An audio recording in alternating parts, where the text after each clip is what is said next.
All right, we're going to go ahead and get started. This is a regular meeting of the Edgewood City Schools. Can you call the roll, please? Yes. Mrs. Amy Ashcraft. Present. Mrs. Lori Barnes. Present. Mr. Kevin Cole. Present. Mr. Mark Messerschmidt. Present. Mr. John Thomas. Present. Okay. And if you can stand for the pledge of allegiance and then remain standing, please. I pledge allegiance to the flag of the United States of America and to the republic for which it stands, one nation, under God, indivisible, with liberty and justice for all.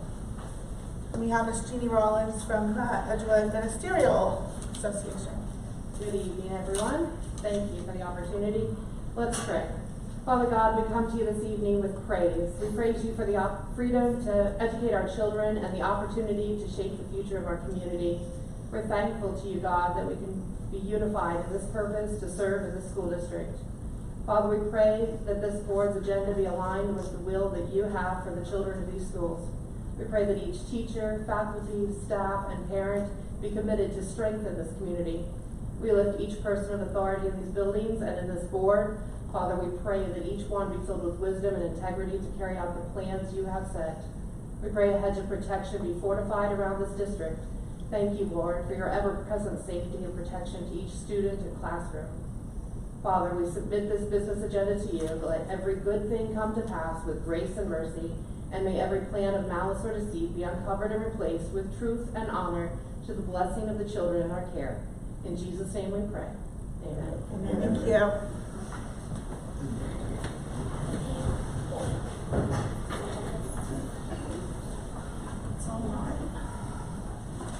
This time we're going to look for an approval of the agenda as amended. So moved. Second. Mr. Mark Messerschmidt. Yes.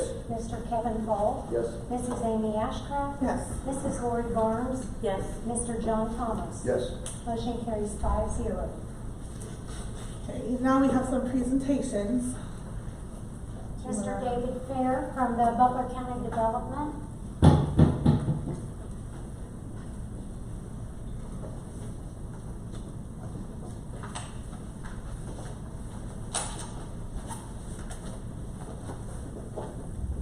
I gave Curtis one. I think we just need 5 here. Thanks, sir. Thank you.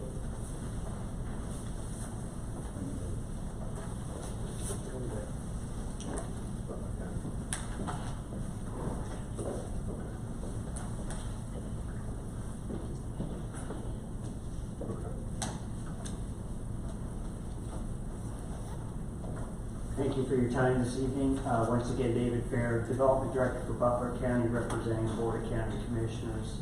Wanted to speak to you tonight about a modification to an existing enterprise zone agreement that the county has with Carvana LLC. I was in front of this board back in 2020 with the original agreement. Just to provide some background, enterprise zone agreements are economic development tools that the county has. What we do is we reduce or abate a company's property taxes in exchange for job creation and investment. These agreements have to be done ahead of time before the company commits to the county or to construction. We do not do these retroactively. Typically, we may abate from 50 to 100% of the property taxes, depending on the job creation, employment numbers, and investment. And these agreements tend to run from 4 to 10 years. We currently have 2 agreements within the Edgewood School District. We have the agreement with Carvana. We also entered into an agreement with Shape, also known as Magnode, is the other company that we have an agreement with involving the Trenton School District. So we do use these sparingly. They are for job creation. We do not do retail. We would never do a tax abatement for retail, a Walmart, something like that. They're generally manufacturing type facilities. If you're not familiar with Carvana, they have a facility located at 5506 County Road. That facility does vehicle processing. Basically, they acquire vehicles, bring them in, take pictures, do improvements in vehicles, and then put those up for sale. They do not do any retail sales out of the facility in Trenton. So back in May of 2020, the Board of Commissioners entered into an enterprise zone agreement with Carvana. We provided for a 65% abatement on the taxes for a period of 7 years.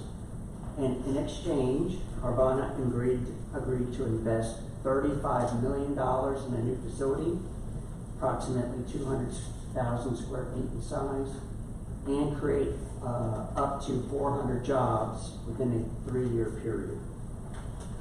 Like I mentioned, I was before this board in April of 2020 because as part of the agreements, we do ask that the companies reimburse the school district for part of that abated tax. In this agreement, Carvana agreed to pay back 50% of the taxes that would have been due to the school district. And I did check with Ms. Bowers. Carvana has been up to date on all their payments back to the school district, so they are in compliance. In August of 2025, all of these agreements that we have are reviewed annually. So we don't just let them loose once the agreement's signed. They are verified every year. We have a group of residents that sit on a tax incentive review council. Ms. Bowers is part of that committee. We also have representatives from the City of Trenton on that committee. As we were reviewing the agreement for Carvana, we did find that they met the investment agreed to of $35 million, but they were short on their job creation. And they had 3 years to create the jobs in the agreement. So the first year, actually, they were doing very well. They created 226 jobs, so they were actually 26 over their commitment. But by the fall of, or December of 2024, their job numbers are down to 188. So due to that, the committee recommended that we modify their agreement and reduce the abatement we were providing because they were not meeting their job numbers. So we are with you tonight with a modified agreement. This has been agreed to by the City Council at the City of Trenton, working with their Economic Development Office and City Manager. So the agreement would reduce the abatement from 65% to 50%. The school district's compensation stays the same, that you would still get that check for 50% of what would have been required of the company. City of Trenton did ask that the agreement be extended for another 3 years to make it a 10-year agreement. Currently, Carvana has a very similar facility in the city of Indianapolis. So the company, I want to be on the record, the company has not threatened to close the Trenton facility at all, but there is one close by, and I think the City of Trenton would like to encourage them to continue to be in that facility for the long term, and to encourage them to get their job creation numbers up to what the commitment was. In your packet, I provided the summary on the first tab. On the second tab is the original Edgewood School Compensation Agreement. The tab after that is the agreement with the Board of County Commissioners.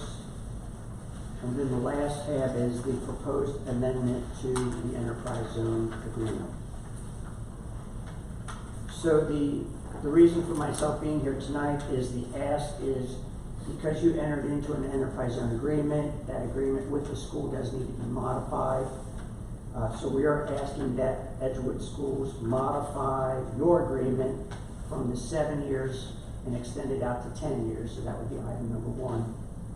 And then item 2 is just recognizing that the county will reduce the 65% abatement down to 50% abatement.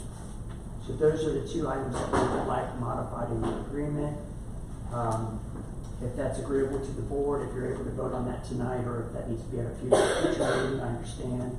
But wanted to get in front of you tonight for the ask and then answer any questions. I'm not sure how many of you were here in 2020, but I can certainly answer any questions you have at this time. Anybody have any questions for him?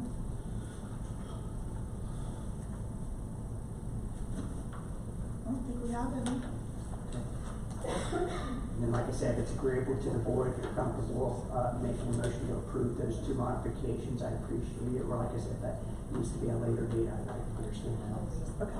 I do have one question. So the 400 jobs that they initially agreed to, is there any language in this new resolution on job creation? Has that number changed? Is it still expected that they would create 400 jobs? Yes, so the agreement with Edgewood Schools doesn't necessarily change. The agreement with the Board of Commissioners is changing. We are going to allow them to reduce that number down to 325, which is more realistic. So they've actually, we're very close to their payroll numbers. They promised to have a payroll of around 13 million and they're at 12 and a half. So we're finding fewer jobs at higher pay. So from the city of Trenton's perspective, as far as the earnings tax, the payroll is the important number. The job numbers are important too, but really that payroll number is what they were focusing on. But you are correct, they are reducing the amount of jobs from 400 to 325. Part of that, I think, has been on the company itself. They've undergone some corporate turmoil the last couple of years. Feel like they're coming back out of that.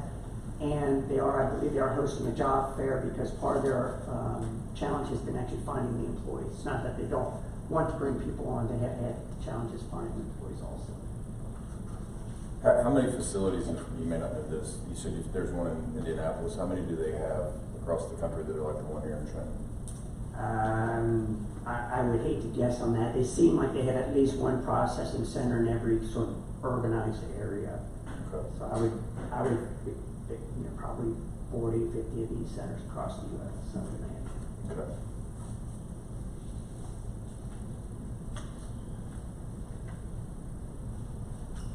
Any other questions for him? Thank you. Do we want to table this to the next meeting so we have a chance to think about it? Well, it's up to you guys if you feel comfortable voting or if you want to add it to the agenda for next month. I would like to add it to the agenda. Okay. You guys comfortable with that? I would like to. Patty, have you had a chance to run the numbers one time with me, Chris? I've looked at it somewhat. We don't have all of our rates and everything back, but I would like to share something else with you. You've heard me say often that as we become richer locally, we become poorer with the state. And these aren't necessarily bad. Just the way that these numbers are reported, it helps us with our state money, if you will. So If we had a chance to run this by Pam.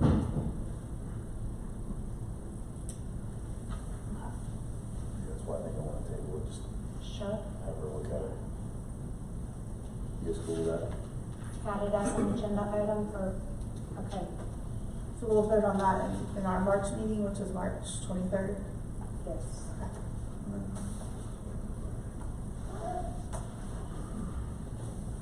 So if you have follow-up questions, I've been working with Patty, so we'll help you if there are any follow-up questions. Okay. Now. Thank you. Thank you, Dave. Thank you, David. Thank you. Our next presentation is Midpoint Library. Thank you.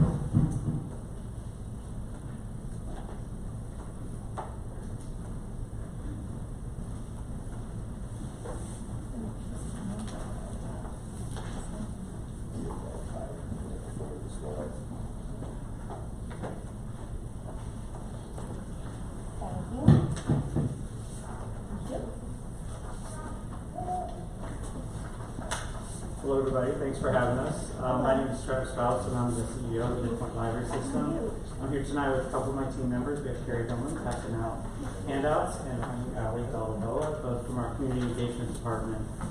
We're here tonight to promote Midpoint Library's team and our services as your partner in promotion of community literacy. So we have just a few slides to share. First of all, there we go. So Midpoint Library System, we're one of two public libraries in Butler County. You can see ours is the green. That map on the left is from Nancy Nix's office, the auditor's office. So you can see our service area includes Trenton and 7 Mile, but I believe your school district does have some territory in St. Clare Township, am I correct? So some of your students might actually have homes that fall in the Lane Public Library system. Either way, we're happy to help all of the students regardless of their address. We're here for everybody. A little bit about ourselves too. We're here, we have our mission and our vision statement, which is in the packet. But more importantly, I wanted my team here to talk about some of the services that promote early literacy. So I'm gonna hand it over to Allie. Thank you. Like Char said, I'm Allie Balboa. I'm the programming manager for the library system. And one of the things that we are thrilled to be a part of is Dolly Parton's Imagination Library of Ohio. So we are what is called the local program partner for that in Butler County. So we oversee the database to make sure that the kiddos get their books every month, but we also deal with the funding part, the super fun part, right? But we love promoting this program. We love Dolly. I could talk about Dolly all night. I promise I won't. But this is just one of those great programs. I'm sure in this room are all very aware that 90% of brain development happens before the age of 5. We take that very seriously. Dolly takes that very seriously. That's why the kids are in this program are ages 5 and under. So that is just one of the programs that we have. We work with the Lane libraries in the county to make sure it is promoted. I have registration forms tonight if anybody needs them, but that was not what Carrie handed out. And then another program that we are very proud of is called Starting Point. This kind of goes hand in hand with Dolly. This is an initiative that we started back in 2023. And this is an early literacy program that we designed at Midpoint. And it is for families, for babies under the age of 1 to sign up, and we mail them a box that has a library card in the baby's name, a board book, and some other fun library things. There's all kinds of information, including Dolly Parton in there. Our different, like the Butler County ESC, we have some flyers about that. So any community service flyers that we can connect families to. We want to make sure that we connect our families to these programs to just really make sure our kids are ready for kindergarten. We know that it's a big task for the schools, and we are here to help always. Thank you, Allie. Just to check in Trenton area currently has 643 enrolled youth under the age of 5 out of 900 eligible, at least according to the way that the database is set up here. So basically, Dolly Parton Imagination Library, they ship books developmentally appropriated, age developmentally selected for kids from birth to age 5. Once a month, they arrive in the mailbox in the home, no charge to the parents or the families. It promotes reading, it promotes parent-child time, and again, in the end, communities that have had that over the years show their kindergarten readiness scores have increased because of that ongoing engagement and connection to literacy. So we could use your help getting the word out to schools, through the schools, to parents as well, but there is some room for growth in that Dolly Parton enrollment.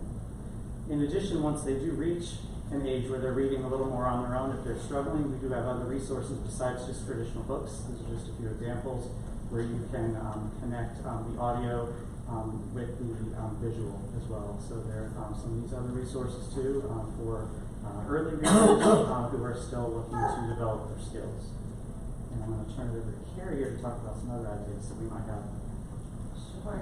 Travis and Ellie talked about resources we have, but I'd love to be here to talk about opportunities for ways that we can directly work together. A couple quick things. Right now, we do have some teachers taking advantage of utilizing teacher cards, which are special cards we issue to homeschoolers or teachers throughout our service area, kind of special privileges. We also deliver classroom collections that folks can keep in their classrooms. We're always happy to attend school events. We do a lot of them. I think we recently came to a professional development day. We also love to come out with the bookmobile. We currently do send our outreach team to kindergarten and preschool here in Edgewood. We love seeing them every month. And then we also have meeting rooms at our library that folks are welcome to use for tutoring. I think actually the Head Start kiddos are using that after the flooding. They're using those spaces right now. And then we'd really love to develop, some reading prize incentives, ways to really get kids going. I'm a competitive person at heart. I know a lot of people are. And so we'd love to work together to develop something like that to help bring kiddos more, up to where their reading scores need to be. And then at the end of the day too, we'd really love to work together to develop a way to make sure every Edgewood student leaves with a library card. You know, the earlier kiddos can get their library cards, the better. So. And that's it. Is there any questions we can answer for you? So you mentioned a statistic there. You said from 0 or 1 to 5, there's 900 kids. Was that Trenton or the entire Edgewood district? So it was Trenton statistical area. So I don't actually have it for like St. Clair Township or broken down to know your individual school district numbers. But when in our database, it breaks it down in terms of cities. So the city of Hamilton has so many, the city of Trenton has so many. So it's 900 is probably includes part of your district. Okay, and then 643 are now enrolled in the program? Correct. Out of 900 eligible. Okay, thank you. I would just like to say, as a grandma, I love it. We go Monday, Tuesday, Thursday. The imagination play, the sensory play that you guys have for the toddlers, story time, and now that you do the babies, where you that, and we got the sensory boxes, and we still get Dolly's book, so we really appreciate Midpoint. So we've been having some conversation internal, and like one of the things that we're very focused on is trying to improve third grade reading scores. Some of the data that Curtis has looked at shows that we've got some opportunities there, and when I first heard Travis talking about this, I really thought this would be something that would kind of fit into the strategy that Curtis has been kind of working on with the staff and the administrators, and I personally don't see any downside to this whatsoever. And I think that there's probably a lot of reasons why we should try to take full advantage of this. How would we do this, Curtis, in the district? How would we tie into this? How do we maximize this? Right. I mean, I think we're talking a little bit about summer school, trying to close some gaps, and maybe there's something we can do in the summer and partner, because this is something we're going to kind of blow the dust off and try to get going again this summer. Not so much summer school, but maybe like a jumpstart program, and kind of a running start into the school year as opposed to the big gap. And so I think our principals, our elementary principals, are good contacts for how to incorporate that. So I'm not so sure about the numbers of getting those families enrolled in those early years, but I'm sure Lori Harris and Jenny Halsey got some good ideas. So we're putting together our packets right now for preschool and kindergarten enrollment, and I met with Kim Jones today, and she gave, yes, I love that. She was in our building today, so she gave me your summer form, and then we also staple where they can sign up for a library card to that. So we put that in every preschool and kindergarten enrollment, but in the preschool enrollment, we also add the link for the Dolly Parton library in there as well. The 5-year-olds, obviously, it's a little too late for them. But we do push that out every year, and we have our parent meetings next week. So those are in the folders of every preschooler and kindergarten that enrolled at Edgewood City Schools. Right now we're in a gap because the state has decided to auto-enroll newborns as of this fall. So eventually that gap will be closed. Everyone's going to be auto-enrolled upon birth, but we're kind of in that in-between where there's some children that might be younger than 5, but just recently born that haven't been auto-enrolled into that. So thank you for getting the word out. How are you guys dealing with the increase in English language learners? Because we have a pretty growing population there as well. We're acquiring materials for that too. We could use some help with that as well. Are we doing book mobile anywhere in the district right now? Yeah. We used to. COVID had our outreach team does go into the schools, and we'd love to be able to return with the bookmobile. So we're not doing that now? You're doing something with Lori, right? Is that bookmobile, or is that just So they come in and they meet with our preschool and kindergarten. So this week, they do it once a month. So this week, Kim is in meeting with all of our preschool and kindergarten. So they do come in our classrooms and teach lessons in each one of our classrooms. We used to have the bookmobile. The bookmobile, it was kind of hard because the kids wouldn't return the books, and then I would always feel guilty, like, oh my gosh, and they're like, oh, you don't have to worry about it. So it was great, but we learned with the bookmobile, we would let them check the books out of the bookmobile, and they stayed at school, and then that way we could get them back. So I don't know if that's the right thing, but we just felt better about all of them. Because COVID happened, and we lost 300 books. And we are always so happy to bring, those deposit collections into the classrooms, and sometimes the bookmobile is a better fit for kind of a slightly older group, you're like first, second, third, but we love being able to go into the classrooms, do a story time, really engage, and you are also kind of give Ms. Kim a theme, so we're fortunate to have staff that work so closely with them as well. They are fantastic. They are a staple in our building, and we just love having them. They're wonderful. So do we have a founded system, or is there a process in place that's sound and firm, or do we need to set up another meeting opportunity to further integrate them into our district? I mean, do we need to have more discussion on how to maximize this? I'd love the opportunity to talk about preventing the summer slide and maybe set up something that a little outside of the school year, because we have a really rich summer reading program that, covers June and July, and anything we can do to keep those kids reading throughout those months. I'm thinking challenges with different classrooms, different grades, I'm thinking some big rewards, something that would really intrigue kids. Yeah, we could definitely sit down with the two principals and come up with some ideas. That'd be great. So we can maybe get contact information, pass it back and forth, and set that up. I think this is exciting. I think this will be great. Sure. We're willing to talk other ideas too anytime. Just let us know. All right. Thank you. Thank you. Thank you very much for coming. Thank you. Thank you.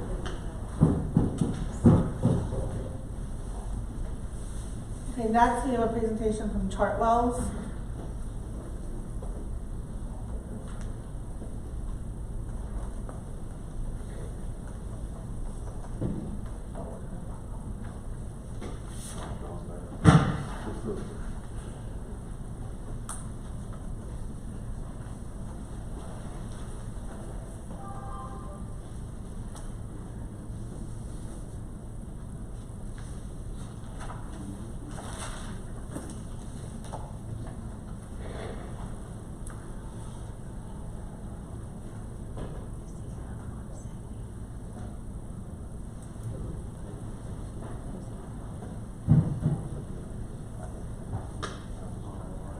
Sorry, little IT issues here. Thank you. Someone's saving us right now.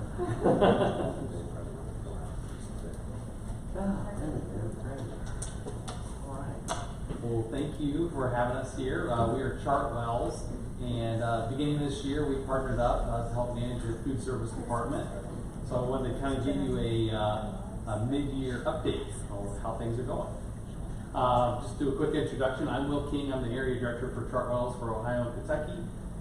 And this is Sarah Higgins, your on-site food service director. And then some of these other people up here, they're not here tonight, but they're the support team. Justin Hawkins, our regional vice president. Aaron Mason, our regional executive chef. Mindy Grant, our regional dietitian. And Rachel Boyton, field marketing director. They've all been to the district multiple times and then spent time with the team during trainings. I thought we'd dig right in just to kind of go right into the food. So what's new? Well, what did Chartwells bring during our first kind of couple of months into business? And we really walked through all the buildings, wanted to look at where some opportunities were. So we invested about $20,000 on Chartwells dollars into some signage and some new equipment to kind of help kickstart the program. So we put new signage in all of the buildings. We added a sono station into the middle school and the high school. Sono station is kind of like our version of a Chipotle. So students can kind of go through and pick if they want to do a burrito or nachos, whatever they want to do there. We've done a couple of surveys to get feedback from the students so we can see how we're doing, what opportunities we have. We've also began offering 2 hot entrees and 1 cold entree in all of the elementaries. And then we launched some fun days, seasonal promotions, which we'll talk more about. But fun days are kind of like, say a Thanksgiving dinner or something fun for Halloween, things like that. And then promotional days or LTOs, limited time offers. And then 2 extra bars in the middle school. So the extra bars, we'll show you some pictures later on. But basically it gives the students more options for fresh fruits and vegetables.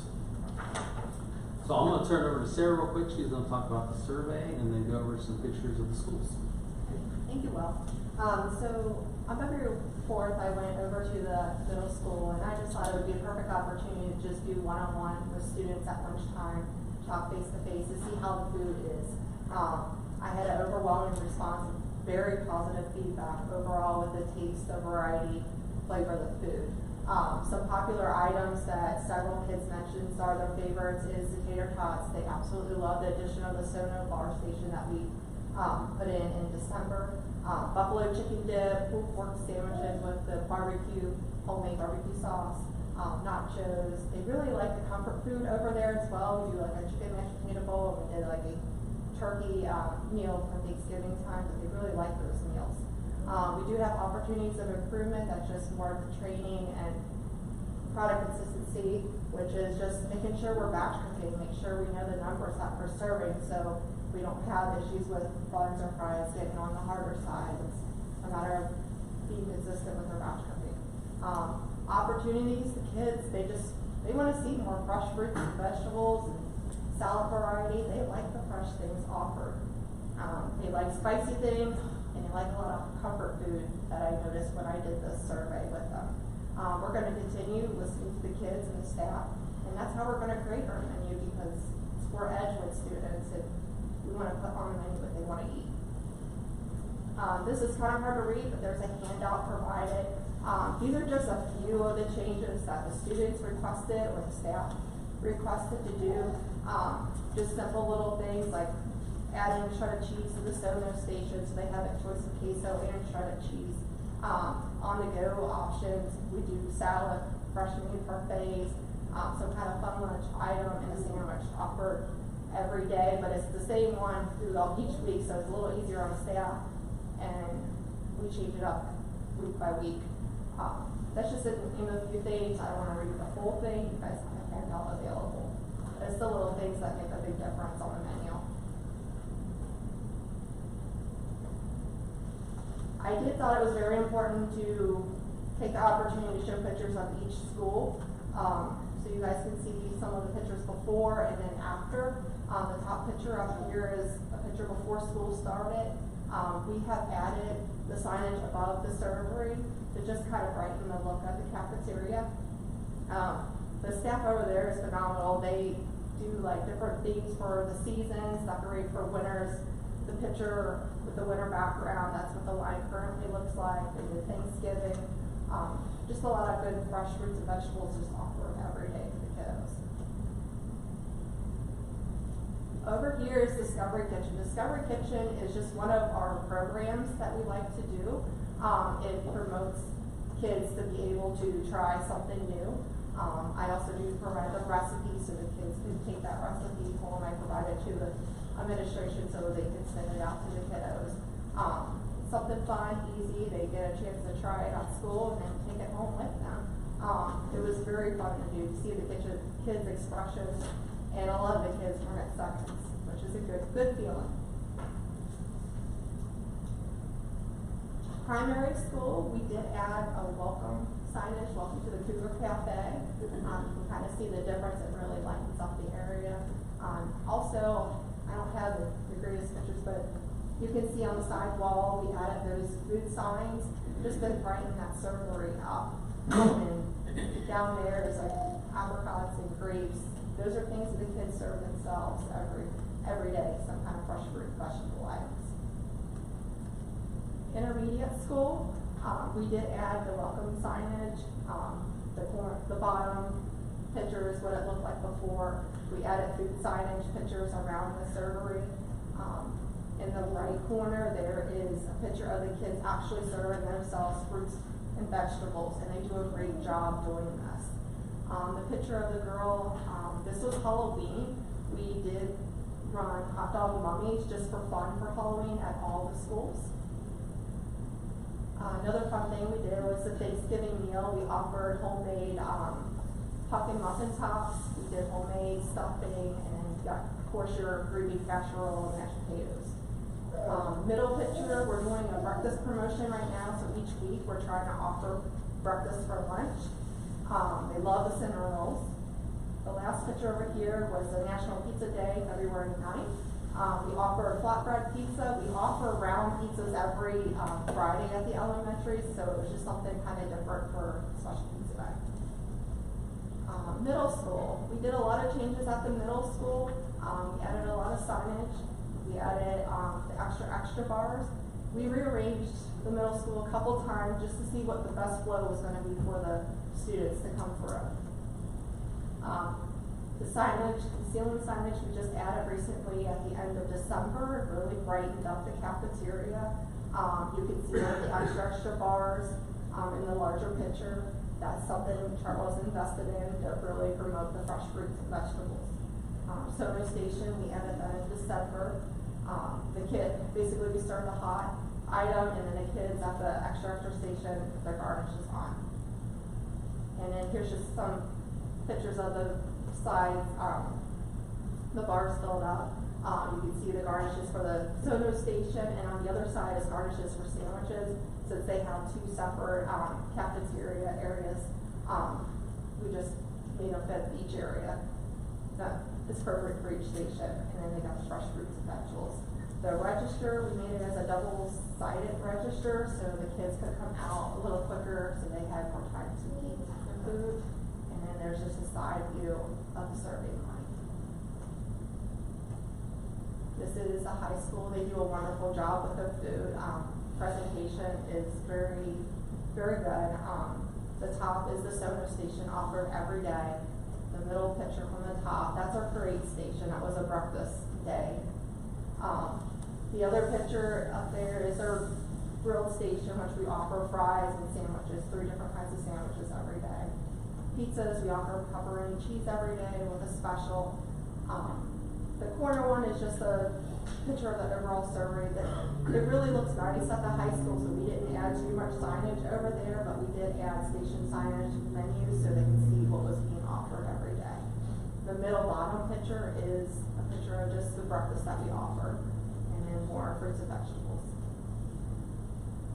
We did a few caterings. We did the spaghetti dinner at the middle school in September. And then we did a couple breakfasts, one for administration, one for the veterans breakfast. That was very well taken. I'm not going to explain all of these. I just wanted to show you some pictures of the food that we do every day.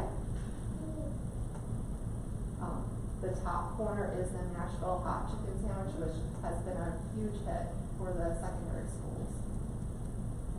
Just some pictures. Some seasonal limited time offers, so we do these seasonally. For the fall, we were promoting some like homemade barbecue sauce, sriracha ranch, and like a honey buffalo sauce, just to dip your fries, your chicken tender sandwiches, just add a little extra flavor to your product. Winter, we did chili days. We offered chili cheese nachos, chili on a baked potato, chili cheese dog, just to get that kind of theme for the winter cold weather. Everybody likes a bowl of chili once in a while. Spring, we're trying to do brunch for lunch once a week for all the schools. And then we have a little bit of like a barbecue theme in May coming up. I'm going to turn it on over to Will for participation. Okay. So we ran the data where we're at for the year. So right top of the right-hand side there is SBP. That's a school breakfast program. So we're serving about 574 breakfasts a day. It's typically lower than lunch. That's kind of standard. And we also broke it down by building so you can see what percentage of students are eating breakfast. It's pretty typical from what we see across the statewide. We would, of course, obviously we're always driving participation. We want to see those numbers go up. And then on the bottom of the right-hand side is NSLP, which is National School Lunch Program. And we're serving 1,836 meals a day for that. And then again, you can see the breakdown by building. I also put the a la carte percentages on the left-hand side so you could see that. If you notice, like the Edgewood Middle School, they're at 60% participation in meal. That's really good, by the way. But they also have 47% a la carte participation. So what is all the difference? Well, a meal is they have to be compliant with the state, so that means they're getting their proteins, their fruits, their vegetables. But then some students just want to come up, maybe they want to buy a slice of pizza and a bag of chips and a drink. And that wouldn't necessarily be considered a meal. So we track both of those. Also, it's been a little bit of a tough year weather-wise. So I just thought I would share this. We've had 8 calamity days so far here in Edgewood, and one of those was a full week. You're well aware of that. But I just thought I'd put the financial impact of that. Our revenue is somewhere around $10,000 a day coming into the district. So we're gonna see a difference of around $80,000 just in revenue from the school lunch breakfast program. And then we also do in the staff salary on top of that. So you didn't have any revenue coming in, but you still have expenses going out. Trying to put some positive news on this slide is the rebates. So what are rebates? So with Chartwell's, we have purchasing power, meaning, I'll give you an example, it's kind of a generic example, but to help you understand it. Let's say that last year you were self-op, if you were to go buy a case of chicken, maybe you paid $100 for that case of chicken. With Chartwell's, we get to negotiate those prices because we buy so much chicken nationwide. So maybe we get that case of chicken for $85. Instead of Chartwell's pocketing that difference of $15, we give it back to the school district as what we call a rebate. We feel like that's an incentive of working with us. So year to date, we've been able to get back $87,000 in product cost rebates. I'm going to kick it back to Sarah real quick. I know we're probably going over time, so we'll try to be quick, but she wants to talk a little bit about communication. Right, so for communication, I started doing monthly newsletters. This is the one I did in February. It just gives a highlight of what's going on in the cafeteria, what have we done, what's to look forward to. Also, I do meet with administration once a month to go over financials, food service, and just what's happening in the kitchens. I do communicate a lot in the kitchens one-on-one and through email with staff, with kitchen leads and the kitchen staff. I'm in the cafeteria several times throughout the week. Meetings with kitchen leads. On professional development days, I always have a meeting with the kitchen leads, and also a couple of those days I have had meetings with the actual staff, the hourly staff. So I feel like I do communicate very well. I feel like it's very important to keep everybody in the loop. Right, well, we'll talk a little bit about people. Just kind of give you an update. When we first came in, it's a big transition going from a self-op to a food service management company. It's a big deal. So we did bring in, again, our regional chef, dietitian, marketing, and we spent a couple of days with the entire staff just going over USDA compliance, culinary, new recipes. We worked hand in hand with everybody, making the recipes, and giving them that information. So we know it could be challenging for the employees making that transition, so we want to recognize that. We did spend a good couple of weeks. People traveled from Ohio, Michigan, Indiana to kind of come and spend 2 weeks in every district or each building to make sure they worked with the employees hand on hand, just to show them and give them the guidance that they needed. And then we started to pull back. But even though when you do that, it still takes a full year transition. I mean, you know, they're learning new skills. A lot of your employees, which kudos to your district, have been here 20 plus years, but they're learning new skill sets, new recipes, just different ways of serving food. So there's some transition in there that takes some time. So we're working through that, but you know, ultimate goal is to give the students fresh, quality food that's going to make them happier and healthier. So we also had all the employees practice day one menu when we came back to school, and we served every employee here at Edgewood. They all came in for lunch, and it was a really good day. I think all the staff here really enjoyed the food, and I think it was a great practice day for the food service employees. In addition to that, we gave them an additional certificate this year that not all schools have. It's called Fair Check Certification. It's an additional certificate that deals with allergies, so that they know which students have allergens. It's really important to us to make sure we don't make any type of mistakes. So we wanted to make sure every employee had that additional training to make sure we focus on those students. So I know we shared a lot of information, so we just want to kind of wrap it up with what's next. Again, making sure we're increasing and promoting our programs, kind of like the Discovery Kitchen the team did last week with the students in the elementary schools, just trying to introduce them to new foods, get them out of the box and trying new things, continue to get feedback from the students so we continue to edit our menus to serve the food students want, and then really just drive participation, because we feel like the more kids that eat, again, the happier and healthier they're going to be, and I think overall, no one will be hangry, right? They'll have better attitudes when they're here at school. So with that, we'll just kind of wrap it up and answer any questions you may have for us. Are there any questions, Paul? So, well, I got a couple things I'd like to talk about. So, I don't know, I guess it's been a couple months ago I had an opportunity to come into the school, and I've had some conversations with with some of the people that work in the cafeterias, and as you mentioned, some of them have been here for a very long time. And I've kind of got mixed reviews on how it's going. Some seem to think it's going okay, and some don't. And some of the concerns that came up in some of the conversations, at least that I was having, was actually kind of evident in your slides. I got some calls from some parents very early on in the school year. One of the menu items that we served at Baybeck was garbanzo bean salad, and we were serving that to second graders. And I'm just kind of thinking that, like, when my daughter was in second grade, it was chicken nuggets and French fries, and I kind of questioned whether that was really an age-appropriate menu item for first and second graders. Maybe it is, maybe it isn't, but that really was the only thing that was on the menu that day. So I kind of questioned, was this really the right, was this the right way to go?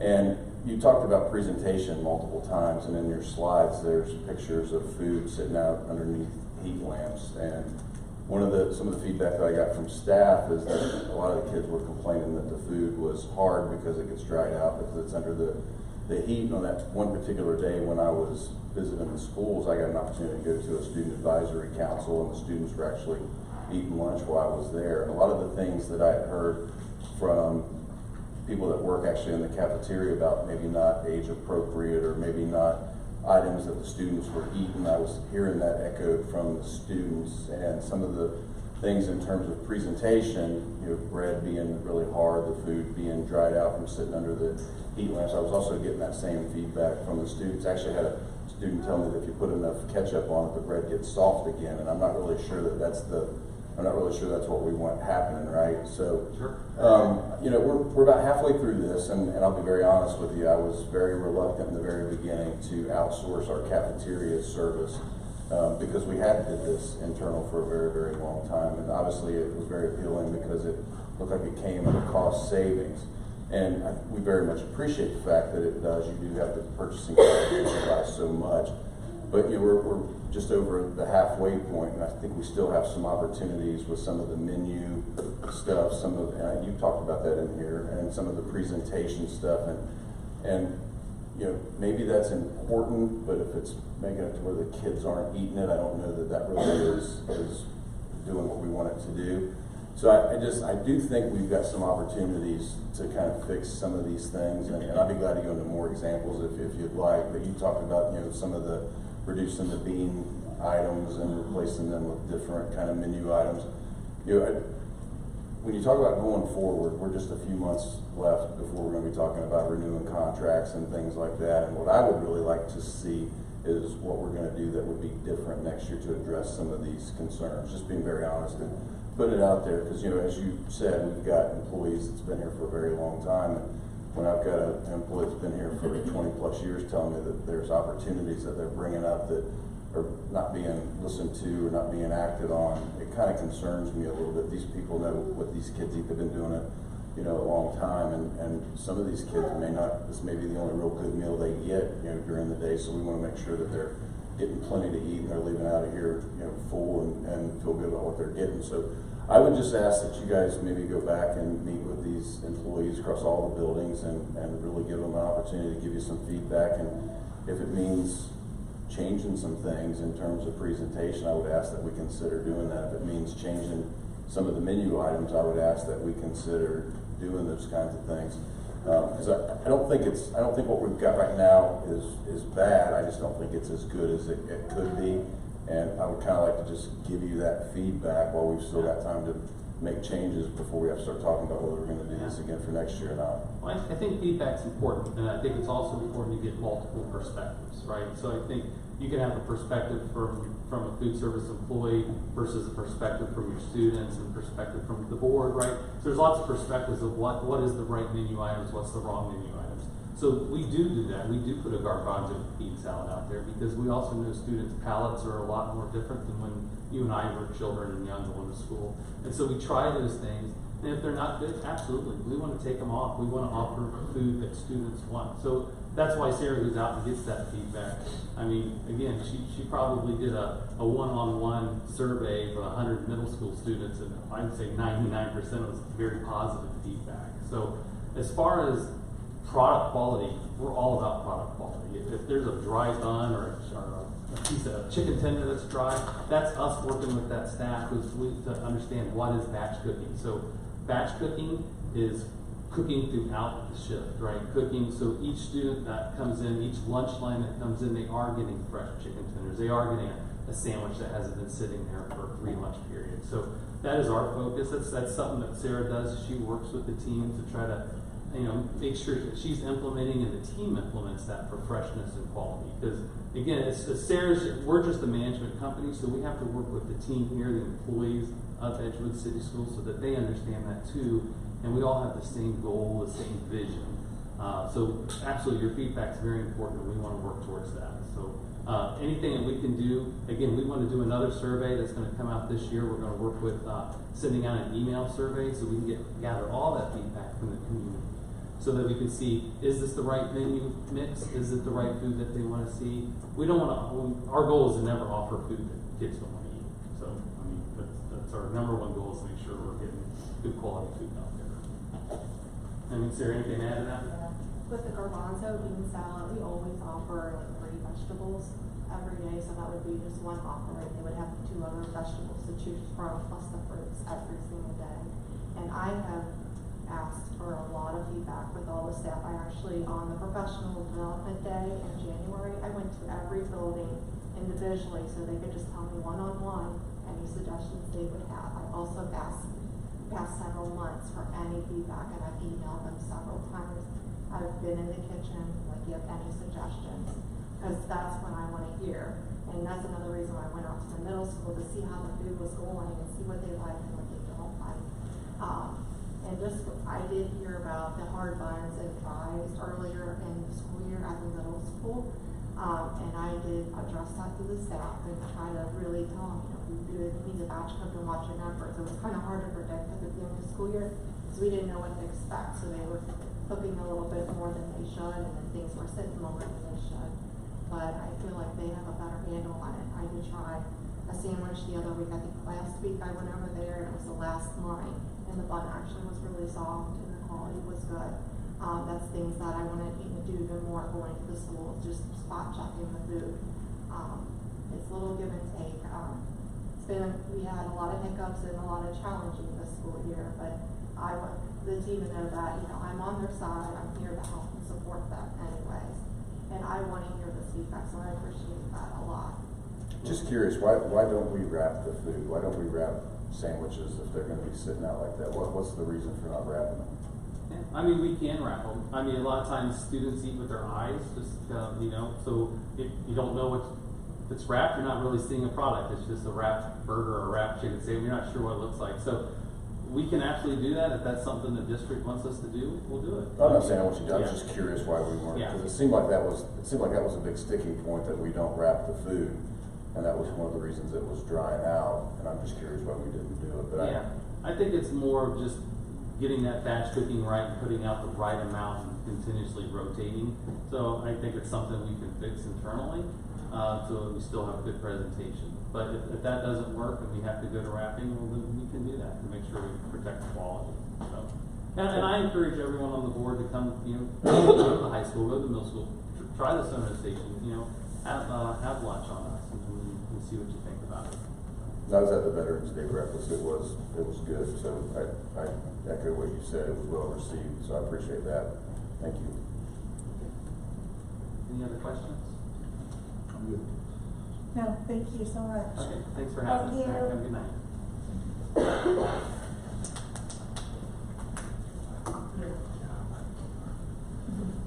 All right, next we have our financial forecast. Our own Patty Bowers.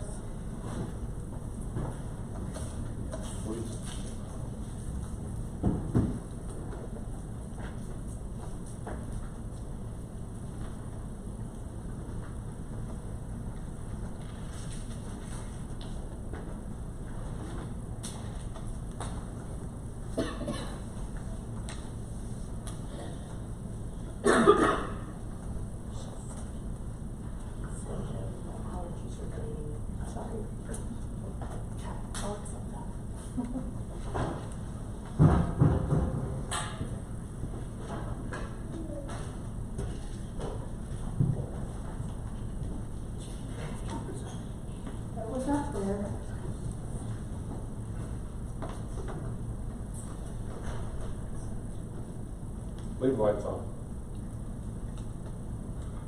Thanks. Mr. Philpott doesn't like staying in the dark. Getting sleepy and hungry.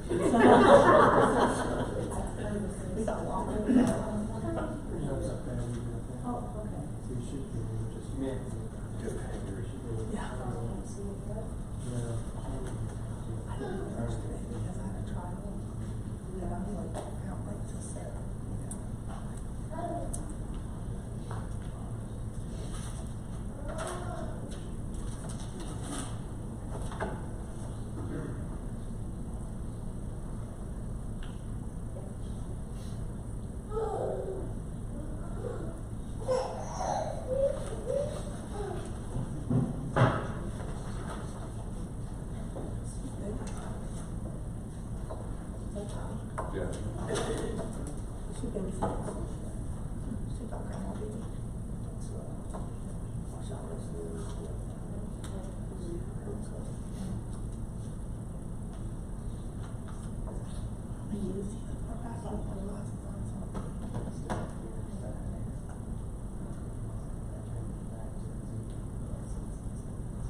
Okay, thank you. It's all.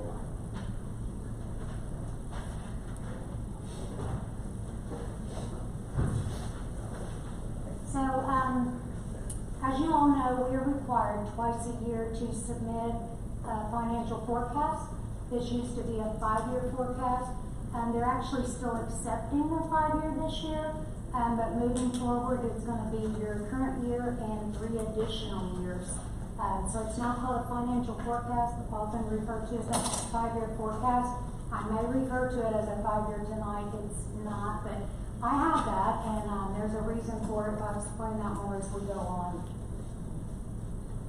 So there are 3 reasons that we do this forecast. First and foremost, so that we can engage the board. This is how we do our long-range planning and discuss any financial issues that are facing the school district. It also serves as our basis for signing our 412 certificate. A little bit more on that. Anytime we enter into contracts, both myself, the superintendent, and our board president have to sign off on a 412 certificate. We send these in. They will go to the county with our appropriations. It's also attached to this financial forecast. That's committing you. So, for example, last year we renewed our contracts with both our teachers union and our classified union. We have to sign a 412 certificate that says that we will earmark our funds, that we can meet those financial obligations for the term of that contract. So we are in the first year of that contract with still 2 additional years for both of our bargaining units. So that 412 certificate we sign, we say yes, we reserve that money so we can meet that obligation. The third reason is to provide a method for the Department of Education and Workforce, as well as our state auditor, to identify any potential financial problems. This image here is a projected financial analysis.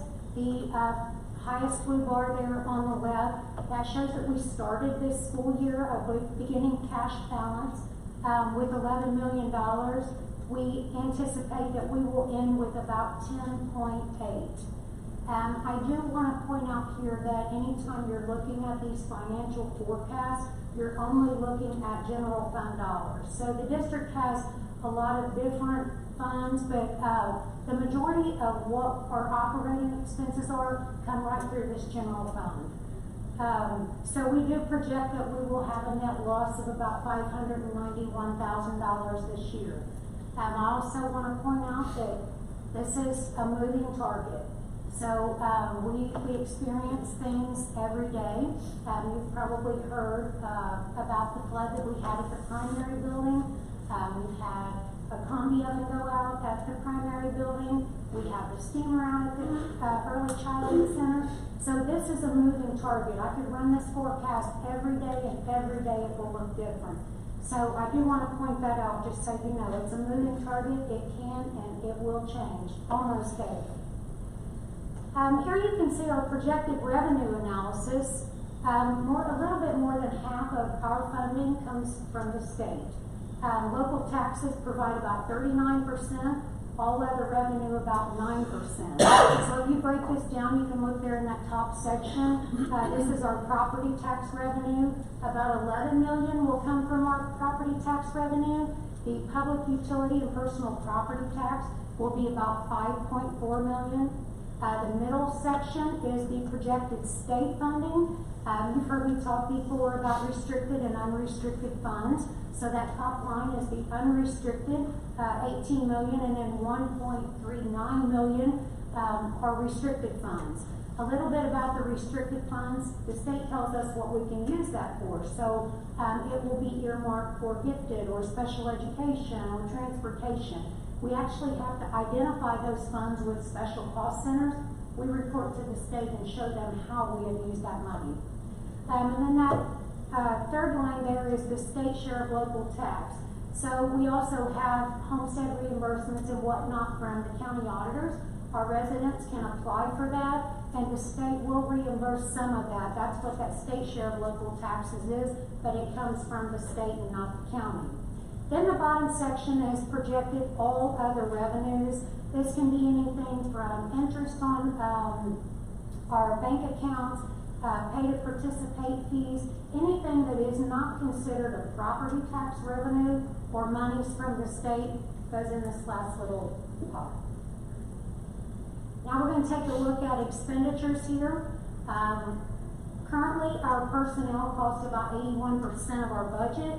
We have purchase services under that about 13%, and then all other expenditures are 6%. We've got it broken down here on the right. You can see salaries come in about 23 million and 11.3 million for fringe benefits. Projected purchase services are coming in about 5.6 million right now. Those can be anywhere from, it's anything we buy. So if you think about employees that we contract services from, this could be through Butler County Educational Service Center, who supplies our subs for us in the district. Also our placements for placing students out. That would fall in there. We have contracts with different vendors who provide services for HVAC. Anything that we have to buy would go there in the projected services. And then all other expenditures there at the bottom, a very modest 2.3 million. And again, this is supplies, and then also the operating transfers in and out. So we talk at the end of the year, we cannot close out negative funds. We see this every year with our food service, or have for quite a few years. We can't close those out negative. So general fund will advance that money over, and then we do a return of advance to get it back when we open up the fiscal year in July. Here again, just projected revenue versus expenditure. That blue bar, you can see that's our funding coming in, and then the orange is what's going out. So last year we did pretty good. I think we had like 900,000 or so that we had in excess of what our expenditures were, but that's not going to be the case for this year. Like I said, we're projecting coming in about 591,000 less than what we received, but that trend continues each and every year after. You can see over to the far right there, that's our projected cash balance. It does not look good for us in 2028. And I'll reiterate again, we have those 412 certificates. We're mindful of what we're already obligated to, but with no additional revenue sources, I think we'll land about $329,000. That's our cash balance for the end of 2028. Historical and projected average annual change. You can see there from FY 22 to 25, we were increasing about 4% on our revenue. Our projected annual change now is about negative 1.6%. But the change in expenses, we were averaging 3.05% from FY 22 to FY 25. And I've got that increased to about 3.54% moving forward. calendar days cash on hand. What this is, if you get no more revenue, how long can you stay open? And you can see here in FY 26 where we are now, we have about 93 days cash on hand. The GFOA recommends that you have no less than about 16% or 2 months. So we're good for this year. You can see we're gonna fall a little short next year. We're only gonna have 52 days cash on hand, and again, out in that third year in 28, we're down to 3 days cash on hand.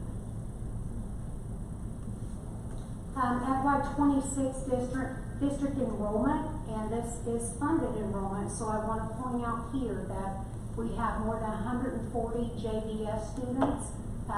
There are kiddos, but they go to the JVS, therefore the JVS gets funding for them. We have satellite programs here in the district that averages between the middle school and high school about 13% per class. So if you have a student taking 2 STEM classes, the JVS does get the funding for those kids. We have that in both the high school and middle school. Then we also have few students that may not be 1 FTE, meaning that they're enrolled in 5 courses, that we wouldn't receive full funding on those kids. If we have students that have met graduation requirements and they withdraw them in December, then we will also have your funding for those students as well. Also preschool. So again, this is just looking at a funded enrollment. And you can see we decline. I want to point out here too that we're not on an island here. Every district in Butler County, Curtis and I have sat around the table with most of the schools here in Butler County as well as state legislators. Enrollment is declining everywhere. It's across the state. It's national.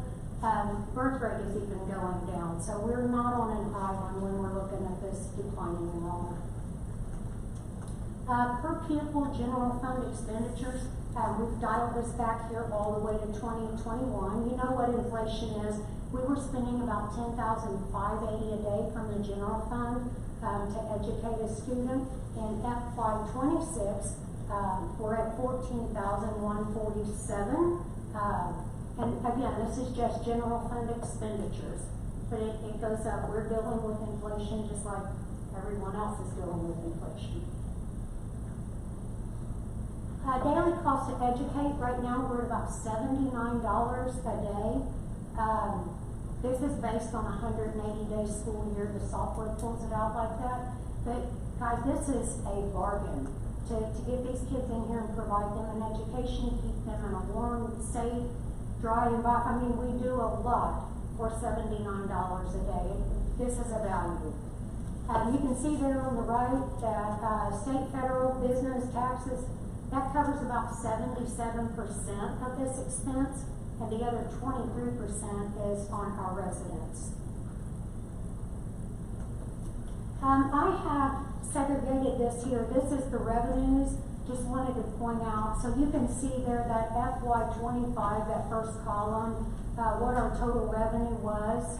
And you can just see the decline, but the top line there with the property tax, we did have some reductions in our revenue, and then you're going to see $1 million reduction in the public utility personal property tax. Just want to remind you there, we got that $1 million settlement from that Rocky Pipeline last year, so that's the reason you're seeing such a big influx here. It's going to be about the 5.4, 5.3 and moving forward. We have not received our property tax revenue yet. I got an email from the county today that they're working on the rates and getting this out. Typically, we would have this before we're updating a forecast, but with the changes at the state, we're not doing the November with a May update. They ask for it in October, and then again for us to do it in February. The next one will come due in August. Again, all of this is happening before we actually get the property tax revenue. So we base this on trends and projections and what the software has in there. So that's what's coming up with this. We will likely come back and file a supplement once we have all this property tax revenue and report that as well. So I'm going to move on here from the revenues and show you the expenditures here. Again, personnel, This is important, and I want to point this out. Last year, our personnel costs were $23.6 million. This year, we're at 23.1.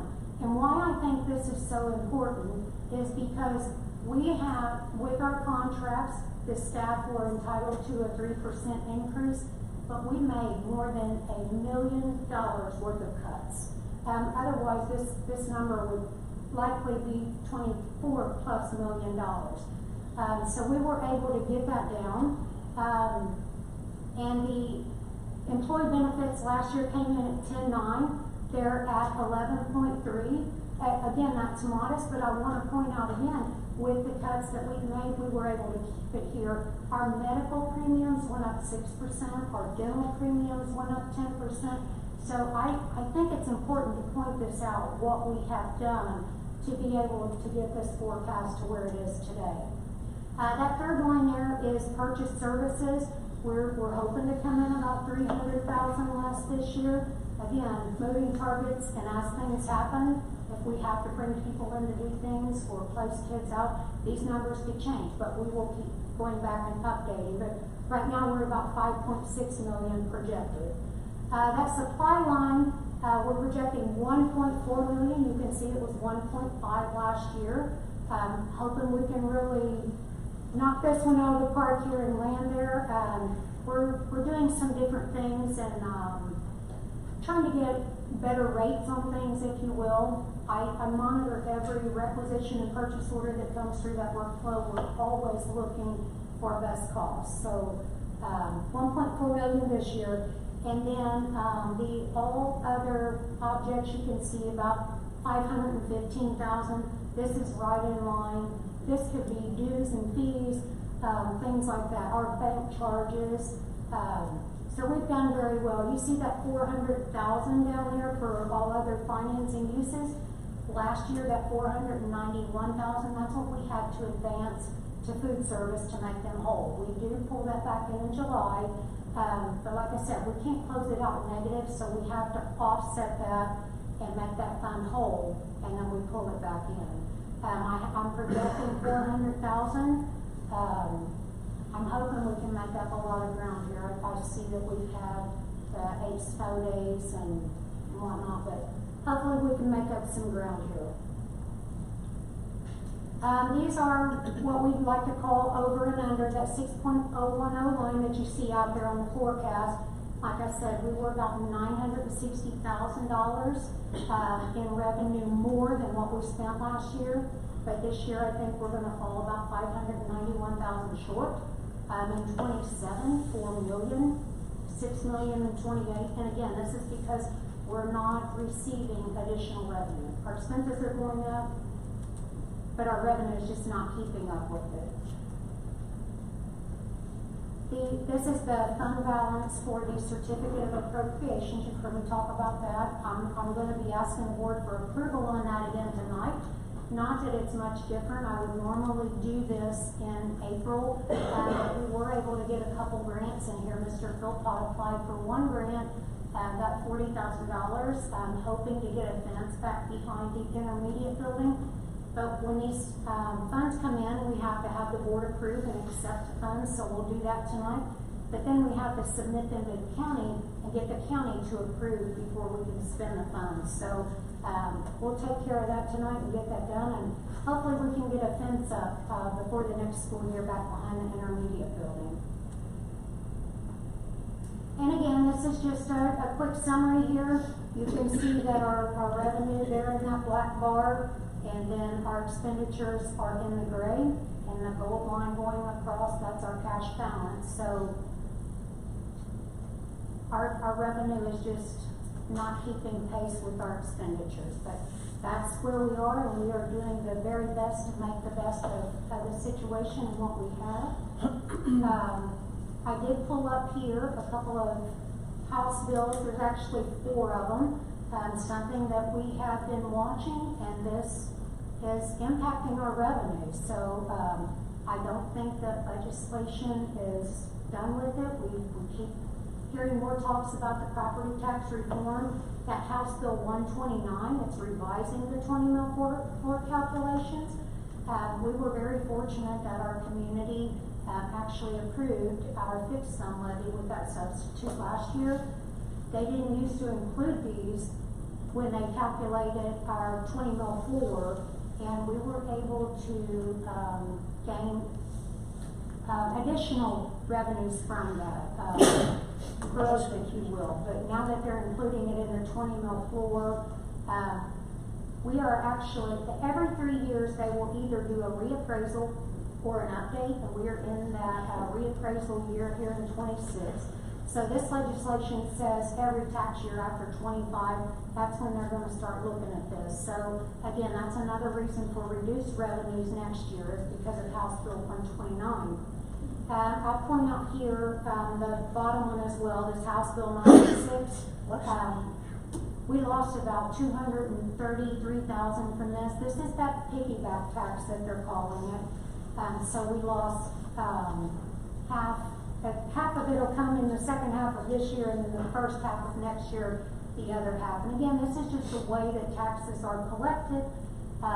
They operate on calendar years, and the school operates on fiscal years. So we're always getting our funding behind. So we're monitoring this, and we'll keep updating you as things come. But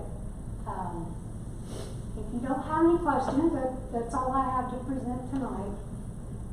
I have a question, Patty. Does your numbers for FY 26 include the 5 House bills that were signed into law a few months back, 129 being one of them?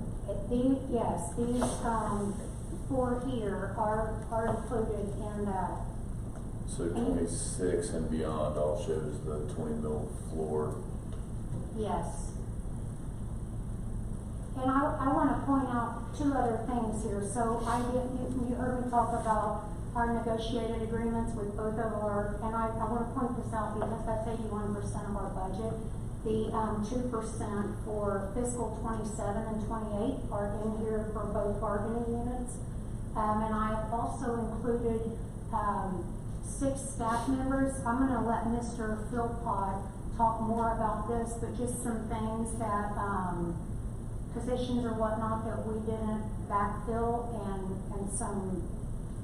I'll let Mr. Philpott talk about that, but that is also included. What he's talking to you about tonight, we have it in this forecast. Okay. So, yes, sir. Again, state revenue to us per pupil. I think you said one time it was like 9,000. The revenue we get from state. It was like 8,000 and something. Okay. We're seeing a decline there, but guys, you got to look at this. That enrollment, we're funded per pupil. Every pupil that leaves reduces our funding. We're about 8,000 and some odd. Okay. Yeah. Thank you for the snapshot. I know we're going to have to become just as much of a lobbyist at the state level as Yes, we we are to be local board members in the very near future.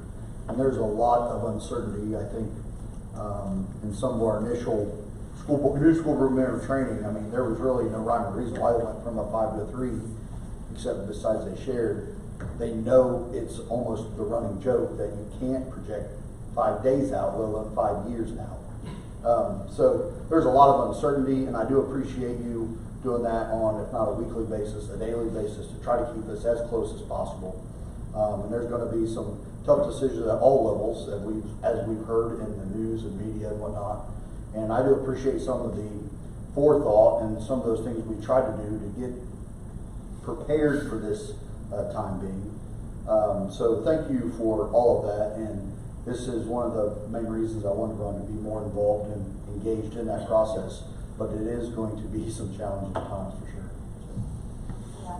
We've sat and combed through these numbers so many times, and I think Curtis said it best. We cannot cut our way out of this. There's nothing left to cut. And even in regards to these bills, and I think you alluded to it more too, I know it has a 20 mil floor calculation, but there's also a lot of, once this passed, there's they said they'd keep us whole, or they said this, they said that. There's a lot of those that we still can't bank on. We have to prepare for that scenario. And so that makes it even more difficult to try to even think for next year, let alone just the future.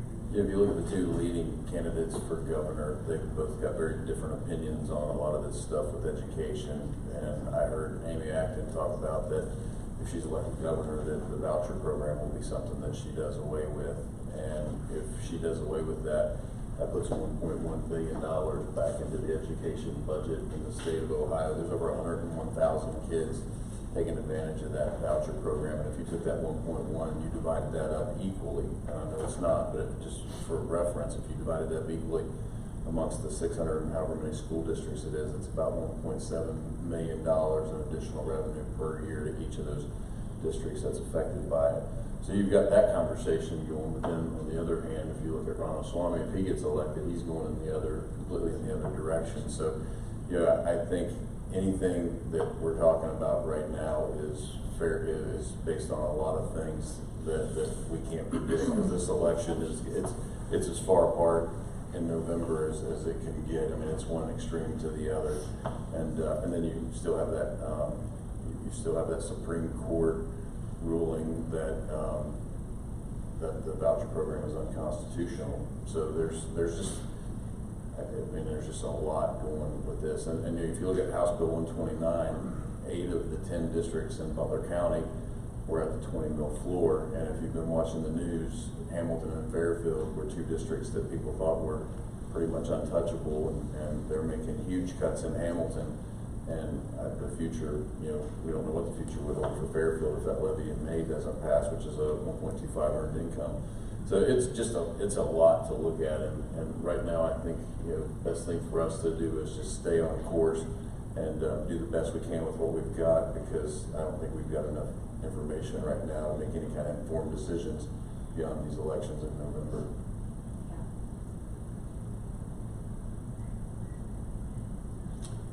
Any other questions for Bob? Thank No you. more questions? No. Thanks. Thank you. At this time then, I would like to ask Mr. Gary Gabbard if he would come up. After that presentation, I don't know why you want to go. Stuff. We want to publicly recognize and thank Gary for his contributions to this district. He sat on this board for 12 years, president of 6. 6 years president-ish. And he knows all of the comings and goings in the district. We are so thankful and fortunate. Gary also has his own business, and he's very knowledgeable. All things roofing is not my wheelhouse, the roofs and all that. So that has, it's hard to not have, I know he would come now if I would call him and say, hey, we got a problem. We've also got Mr. Thomas back with us that also knows the district in and out. But Gary he's been a blessing to this district. He has, he's gone on me a few times. He's had me crying a couple times, but nonetheless, I appreciate you, Gary. I can call him my friend. I really can. I'm so thankful that we had you here. We appreciate you more than you know. Well, I appreciate the kind words. And I would really like to thank the voters for giving me the opportunity to do that for 12 years. Brought back relationships from as a kid, growing up, going to school with some of you people, and made new relationships, and I treasure all of that. So I do appreciate that.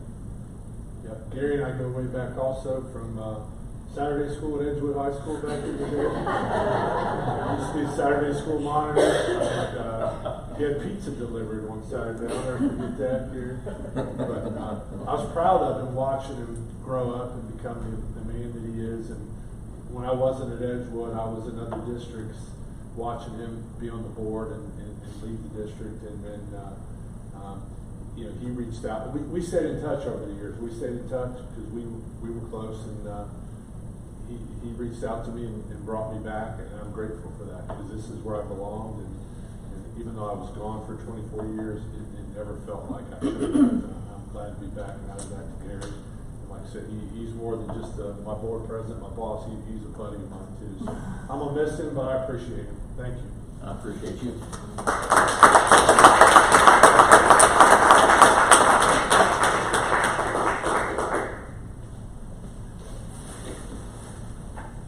Feels very different sitting up here without Gary. It does. Do what? Loves it? Feels a lot different up here without you. Kept things interesting. I'll have to say, Gary and I graduated together. I know you think I look much younger than him. But we did graduate together. And when he ran for board, I thought, did he know that we have a school board? And I have to tell you, he is one of the best board members that I've worked with. And I've been on the board a long time, but he's one of the best, and I will miss him greatly. Thank you, Amy. All right. Well, now we're going to get into business. It's been a long meeting, guys. We do not have any public participation tonight. So we're going to move on to treasure items. Ms. Bowers, you can take it over. You ready? You take your time. Yep, I'm ready. I would like to ask for a motion to block items A and B. This is the board minutes from January the 13th and January the 20th. Do we have a motion to approve? You gotta wait till I ask. What you did. No. Do we have a motion to approve the board minutes, items A and B as presented? So moved. Thank you, Mr. Thomas. Second? Second. Ms. Barnes. Ms. Barnes. Is there any discussion on these items? Any questions? John? Can you call the roll, please? Mr. John Thomas? Yes. Mrs. Lori Barnes? Yes. Mrs. Amy Ashcraft? Yes. Mr. Kevin Hall? Yes. Mr. Mark Messerschmidt? Yes. Motion carries 5-0. I would like to block items C and D and ask for a motion to approve the December and January financial reports as presented. Is there a motion to block items C and D and approve the financial reports as presented? So moved. Mr. Thomas, is there a second? Are you throwing your voice? That was me. That was you, Mr. Paul, sorry. I'm not gonna yell that twice. Is there a second? Second. Mr. Messerschmidt. Is there any questions on this? Ms. Bowers, can you call the roll, please? Mr. Kevin Hall? Yes. Mr. Mark Messerschmidt? Yes. Mrs. Amy Ashcraft? Yes. Mrs. Lori Barnes? Yes. Mr. John Thomas? Yes. Motion carries 5-0. Next, I will block items E, the amended certificate, and item F, the financial forecast. Ask for a motion for those to be approved as presented. Is there a motion to approve E and F as presented? So moved. Mr. Messerschmidt? A second? I'll second. Mrs. Barnes. Is there any discussion on these items? We talked about this. Yeah, we have. Mr. Mark Messerschmidt? Yes. Mrs. Lori Barnes? Yes. Mrs. Amy Ashcraft? Yes. Mr. Kevin Hall? Yes. Mr. John Thomas? Yes. Motion carries 5-0. Next, I would like to block item G and H, and these are new fund special cost centers. Is there a motion to approve items G and H, the new funds as presented? So moved. Is there a second? Second. Is there any discussion on these items? Any questions?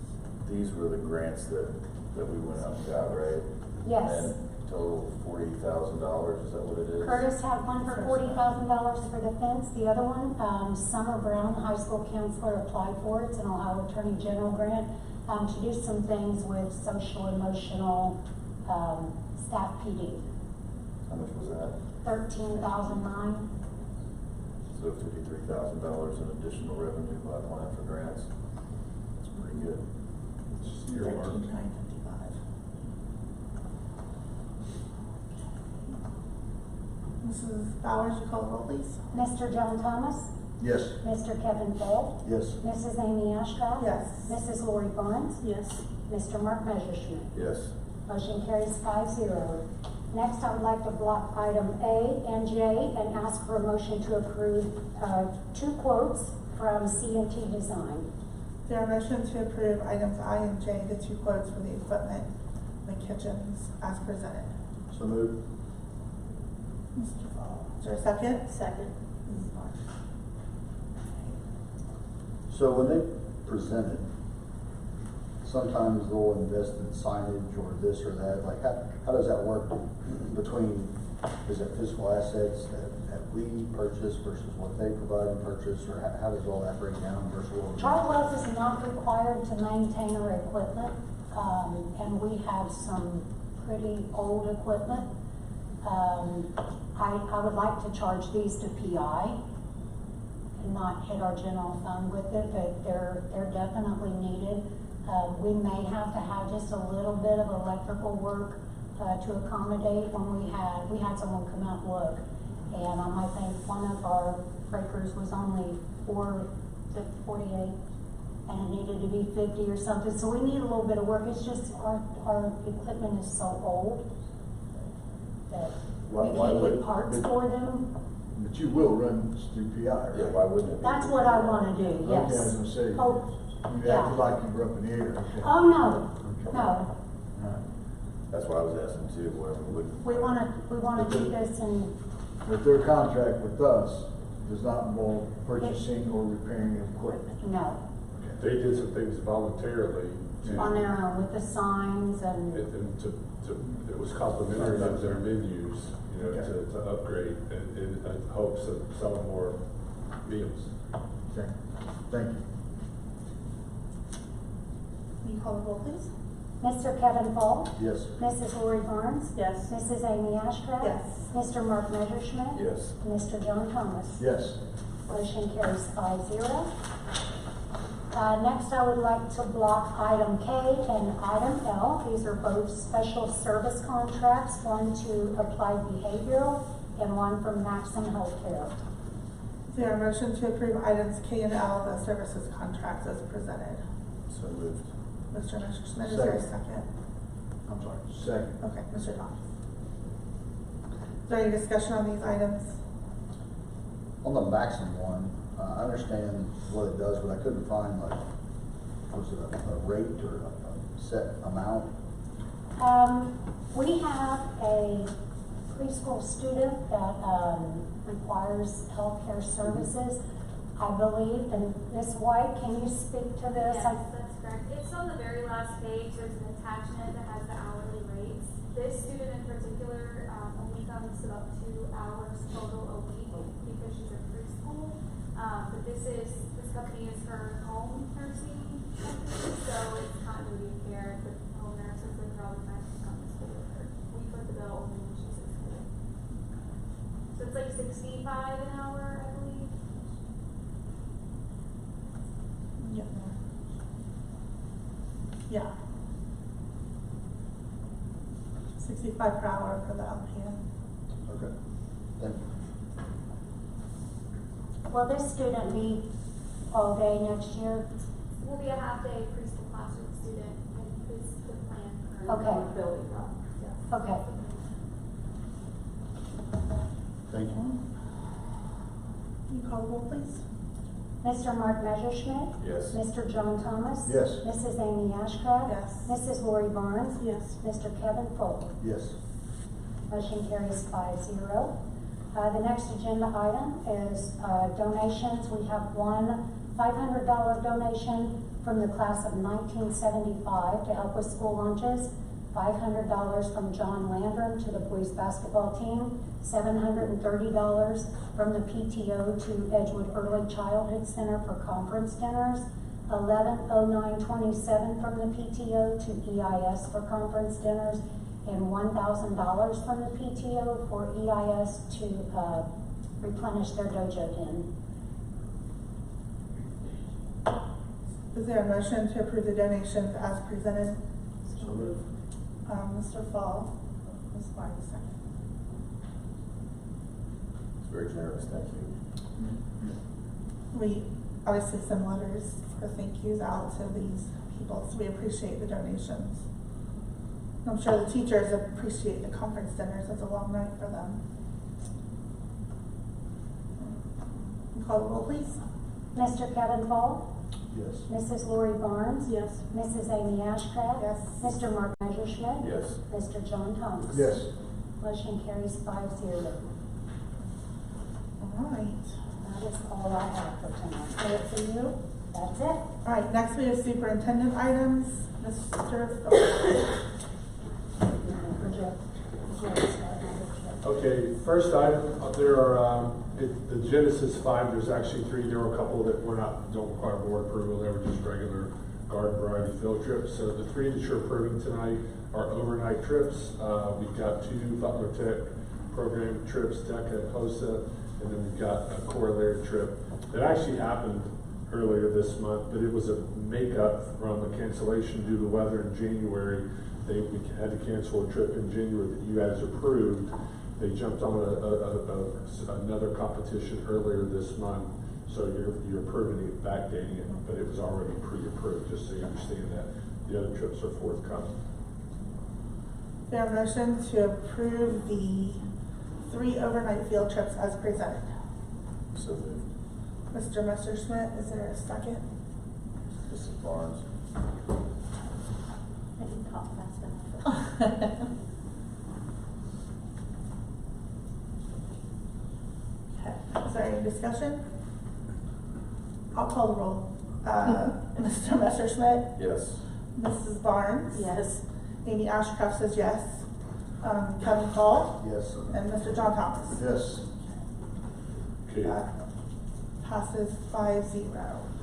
Item B are the board policies that you got last month at the board meeting. These are just quarterly Neola updates that reflect changes in legislation, changes in terminology, and obviously just changes in laws. So it's quite an extensive list there of board policies. Is there a motion to approve the board policies as presented? So moved. Mr. Fall. Is there a second? Second. Mr. Messerschmidt. Is there any discussion on these policies or questions? That was a lot of stellar reading. If you help fall asleep, that'll do it. I had one question, just out of curiosity. Is it more commonplace to accept from any district versus just your adjacent district for open enrollment? Do what now?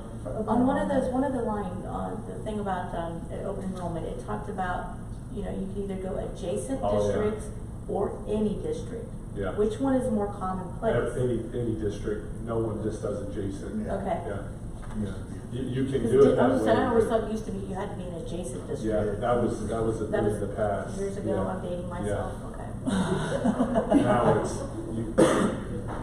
you want who you can get because the enrollment game. Okay. Elsewhere, we didn't have.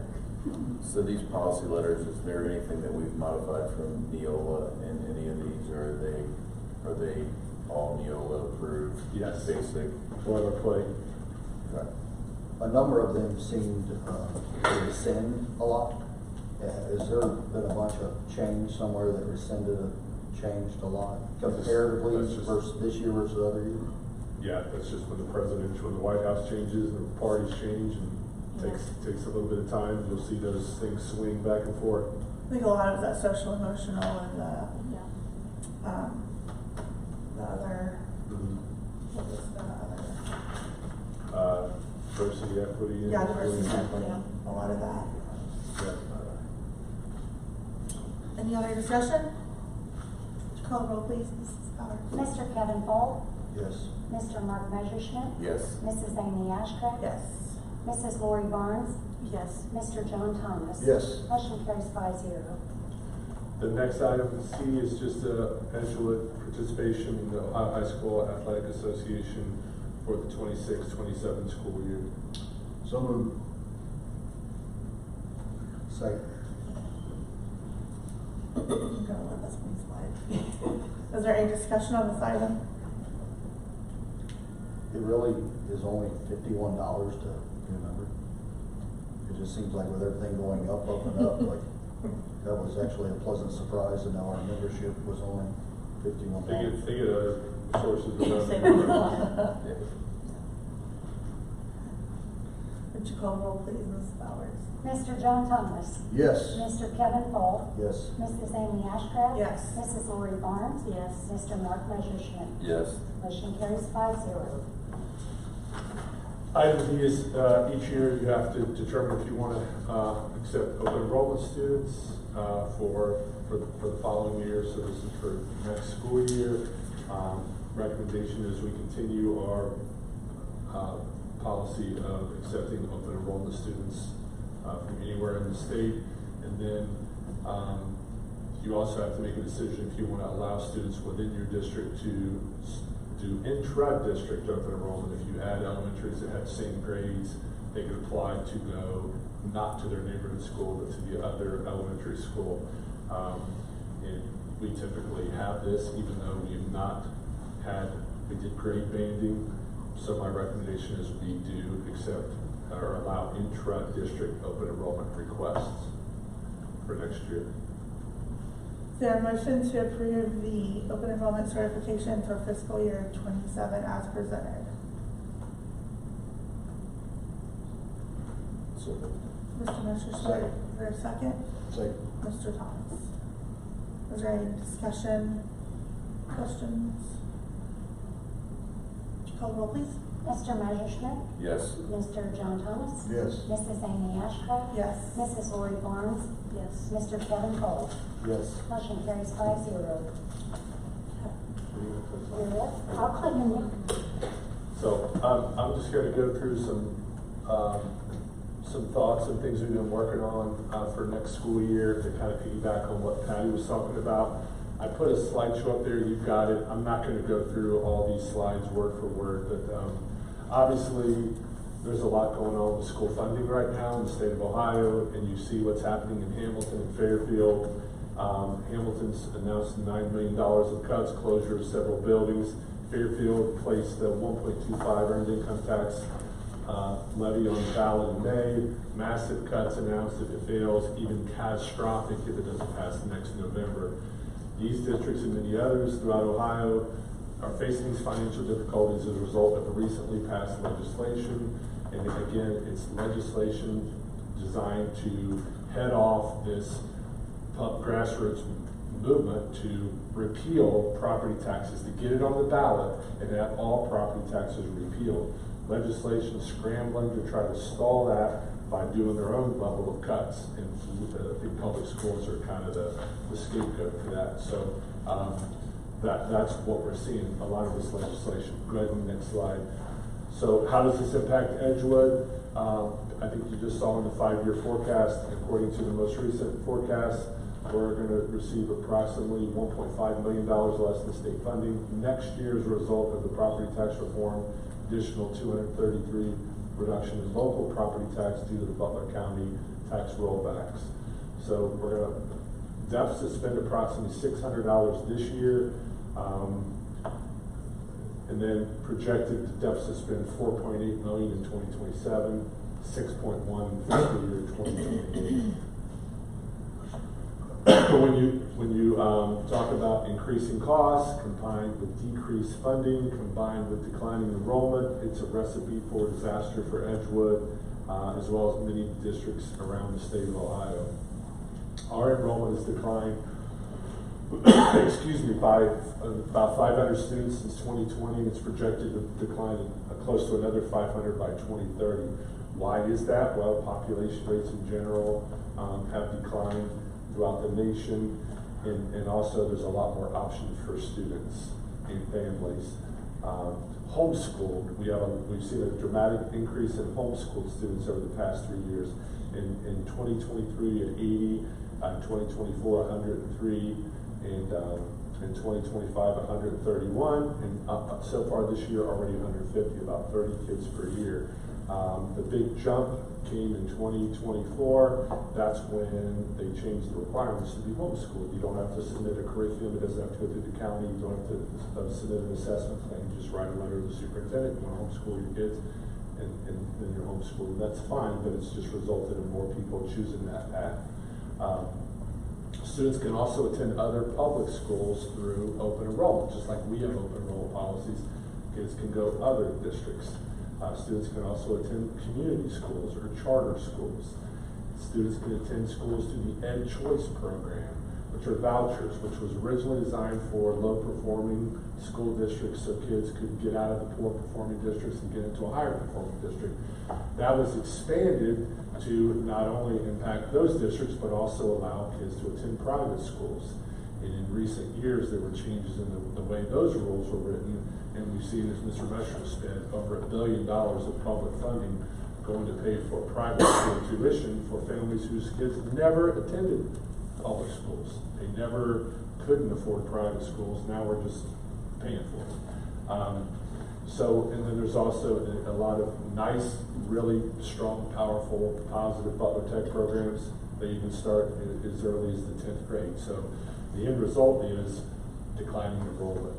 So as enrollment declines there, and on the homeschool rules have changed where they don't have to submit a curriculum, they just got to submit a letter and you have to basically approve. But where does that funding go? The funding does not go to us, and there's ways that funding can go to the families, but there's hoops they have to jump through for that. It's not just carte blanche. Okay, so they do have to do something for those funds. Yes, yes. What about the virtual school? I'm sorry? What about the online schools? They get the funding, the online schools? Yes. Yeah, the online. Yeah, when they go to a charter school, virtual school, or open enrollment, the funding follows the kid. Only homeschool does not. Yes. So now what? The big question is now what for Edgewood? Typical logic would suggest that we have to look for areas to cut to offset the reductions. You know, we're 600,000 in the hole this year, over $1 million next year, and it just grows and grows. And I think back to the 5 years that I've been back at Edgewood, I don't think there's been a year that I've been here that we haven't made cuts. As a middle school principal, I was impacted by cuts every single year. Last year in the spring, on my second day in this role, I had to give RIF notices to 10 staff members as a part of the over $1 million reduction plan. In fact, in the last 3 years, we cut over $1 million average each of the last 3 years. And where did it get us? To be 600,000 over this year. So, I mean, the next slide, Pat. The reality is, I mean, there's nothing left to cut. I mean, if we continue to look for cuts, we're cutting programs. We're going bare minimum, state standards, state minimums. We're eliminating transportation or going to state minimum. We're eliminating extracurriculars. We're closing buildings. We're cutting more staff. We've done all the surgical cuts we can. The next level of cuts will be amputation, cutting the program, decimating the district. So the big question is, what do we do? So based off of some of those estimates that we've seen in prior rounds of cuts, even if we were to go to bare minimum where we cut busing, athletics, art, music, everything down to state minimum, that still isn't enough to get us past 2030. It might buy us another year, just like the past few years have bought us time that we've got a little bit of time before. We're not hitting the wall like Hamilton and Fairfield are right now. We're a couple of years out, but not a long time. Plus you had the issue, correct me if I'm wrong, but the levies that our community's seen in the last 20 years have been renewals of them. Okay, so there's no new money. No new money. So it's been 21 years since there's been a new money general operating, and you can think about inflation, right, and raises and salaries and all that across the board. Right. It's been that's why like you said, 5 years, always looking for a place to cut. And I think, correct me if I'm wrong, Patty, we're in the bottom third for, yes, in the county, and we're less than 75% of the state spending. yes. Per pupil, yes. Right, it's a good value. Yeah, Plus, so that's why it a gets. good bang for $79 a day. That's why it starts getting real tough at these points, and it's hard. But sorry, go ahead. Right, so honestly, at this point, it may sound crazy, but what's the plan to address it? But I'm not recommending that we make cuts. I'm not recommending we RIF staff. I'm not recommending we close building. I'm going to ask the board to invest in the district, take some bold moves aimed at education, enrollment, and engagement. Bold moves that we do some things that will improve the quality of education we provide at Edgewood. Bold moves to address declining enrollment and bold moves that will be engaging to the community, get them excited about the future of Edgewood Schools. What's exciting about more cuts, more layoffs, and closing buildings? Nothing. You see what's going on. It's sad. It's depressing. So some of the things that I think that I'd like to focus on for next year, we know that nearly 70% of our students come to kindergarten not on track. We need to expand our preschool program to serve more students. We have anywhere from 25 to 35 kids on a waiting list every year for preschool. My recommendation would be to add an additional preschool classroom for typical, that's non-special ed students, typical students, because we have to, by law, provide for special needs students, allowing approximately 40 more students to attend Edgewood, and hopefully they'll stay. They'll have a great experience and they'll stay at Edgewood. We know that, next slide, Patty. Can I say something about that, Mr. Yeah. So, I'm sorry. when my daughter was time to go to preschool, there wasn't room at Edgewood. We had to find another option. And you talk about adding one. I personally don't know if that would be enough. If you're going to do this, I would say that we probably need to do it where any kid that applies, we can accommodate, because I think it's just that important. And I think there's value to it for all the reasons that you're talking about. So if it means a second one, I think you're best in the right area. Right, we're just looking at what we've got on the waiting list to see what our need would be. So that's just an approximation that would take one. So next slide. So given that we know that our kids aren't coming to kindergarten prepared, it's funny because that number kind of follows them through first and second grade and the third grade reading guarantee. It's a similar number of kids that aren't on track, that aren't reading on track by the time they're in third grade. So our idea would be to kind of reinstate a summer school program, a head start to the school year, to try to take some of those kids that are not on track and close some of those gaps. We're gonna try to improve it from the beginning, play the long game with preschool and get kids more prepared, work with the library, other things that we can do. But what about the kids that are already in the system? They're behind. So my recommendation would be to offer summer school again. We used to offer summer school years and years ago, and reinstate that program, but not a summer school where you extend the current school year, but a jump start or running start to the new school year. So do something after, like the 4th of July, leading into the days before the school year starts, and do that for students in grades K through 8. Get the kids who are closest to being on track, give them a little jump start, a little push, and hopefully we can get them over the hump and close some of those gaps. Next slide. We've also seen more kids not graduating, although I think we're going to hit the graduation number this year, but we've also seen kids leave our high school and attend other charter schools. Part of that is because one of the cuts that we made last year, actually two of the cuts, we cut our virtual academy in half. We lost a dedicated administrator, we asked the teacher to double up administrative duties, and we also cut a teacher. So we cut its staff in half. So I'm going to recommend that we invest in our virtual academy so that we can not only get our kids across the graduation stage, but keep them in Edgewood and not lose them to other districts or other charter schools.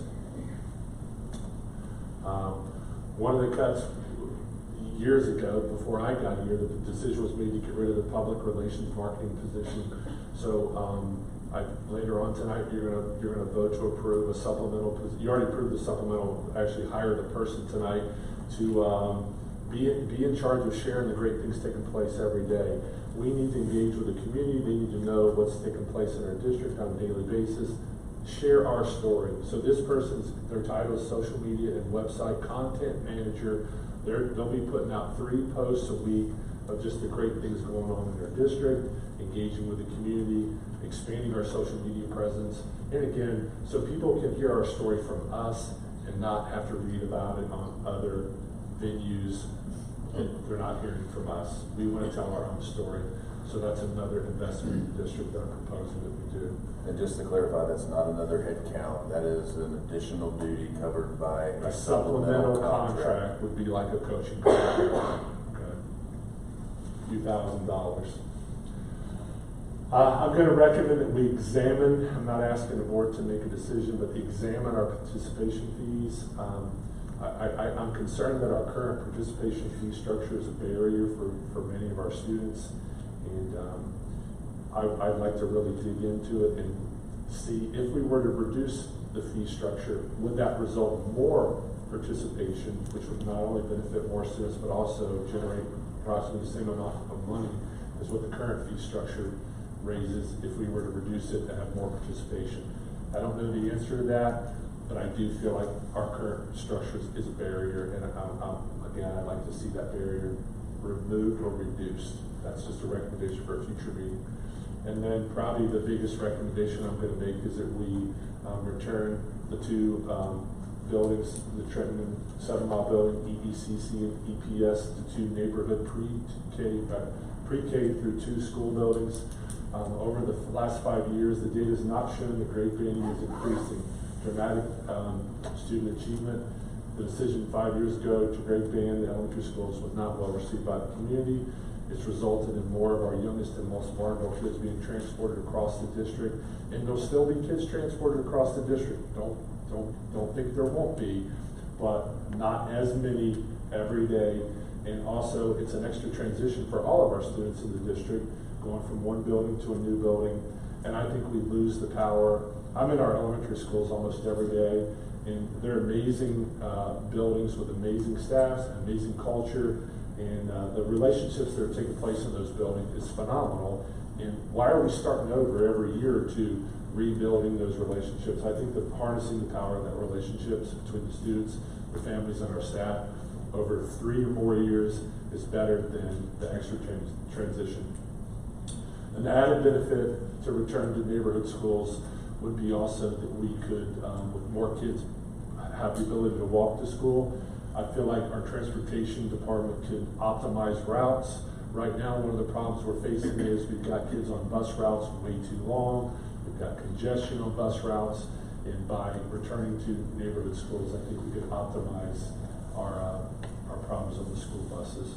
And, so again, we're not going to cut our way out of the problem. I feel like our only approach, the community is going to have to rescue us, and it's a matter of time when the board decides you're going to go and ask them to support a levy, and what that looks like and when. There's a lot of factors we're still waiting on, but the time that we have between now and when that time comes, I feel like our best shot is to give the community the best version of ourselves we can, to do things that excite them, that improves education, that addresses enrollment, and engages our community.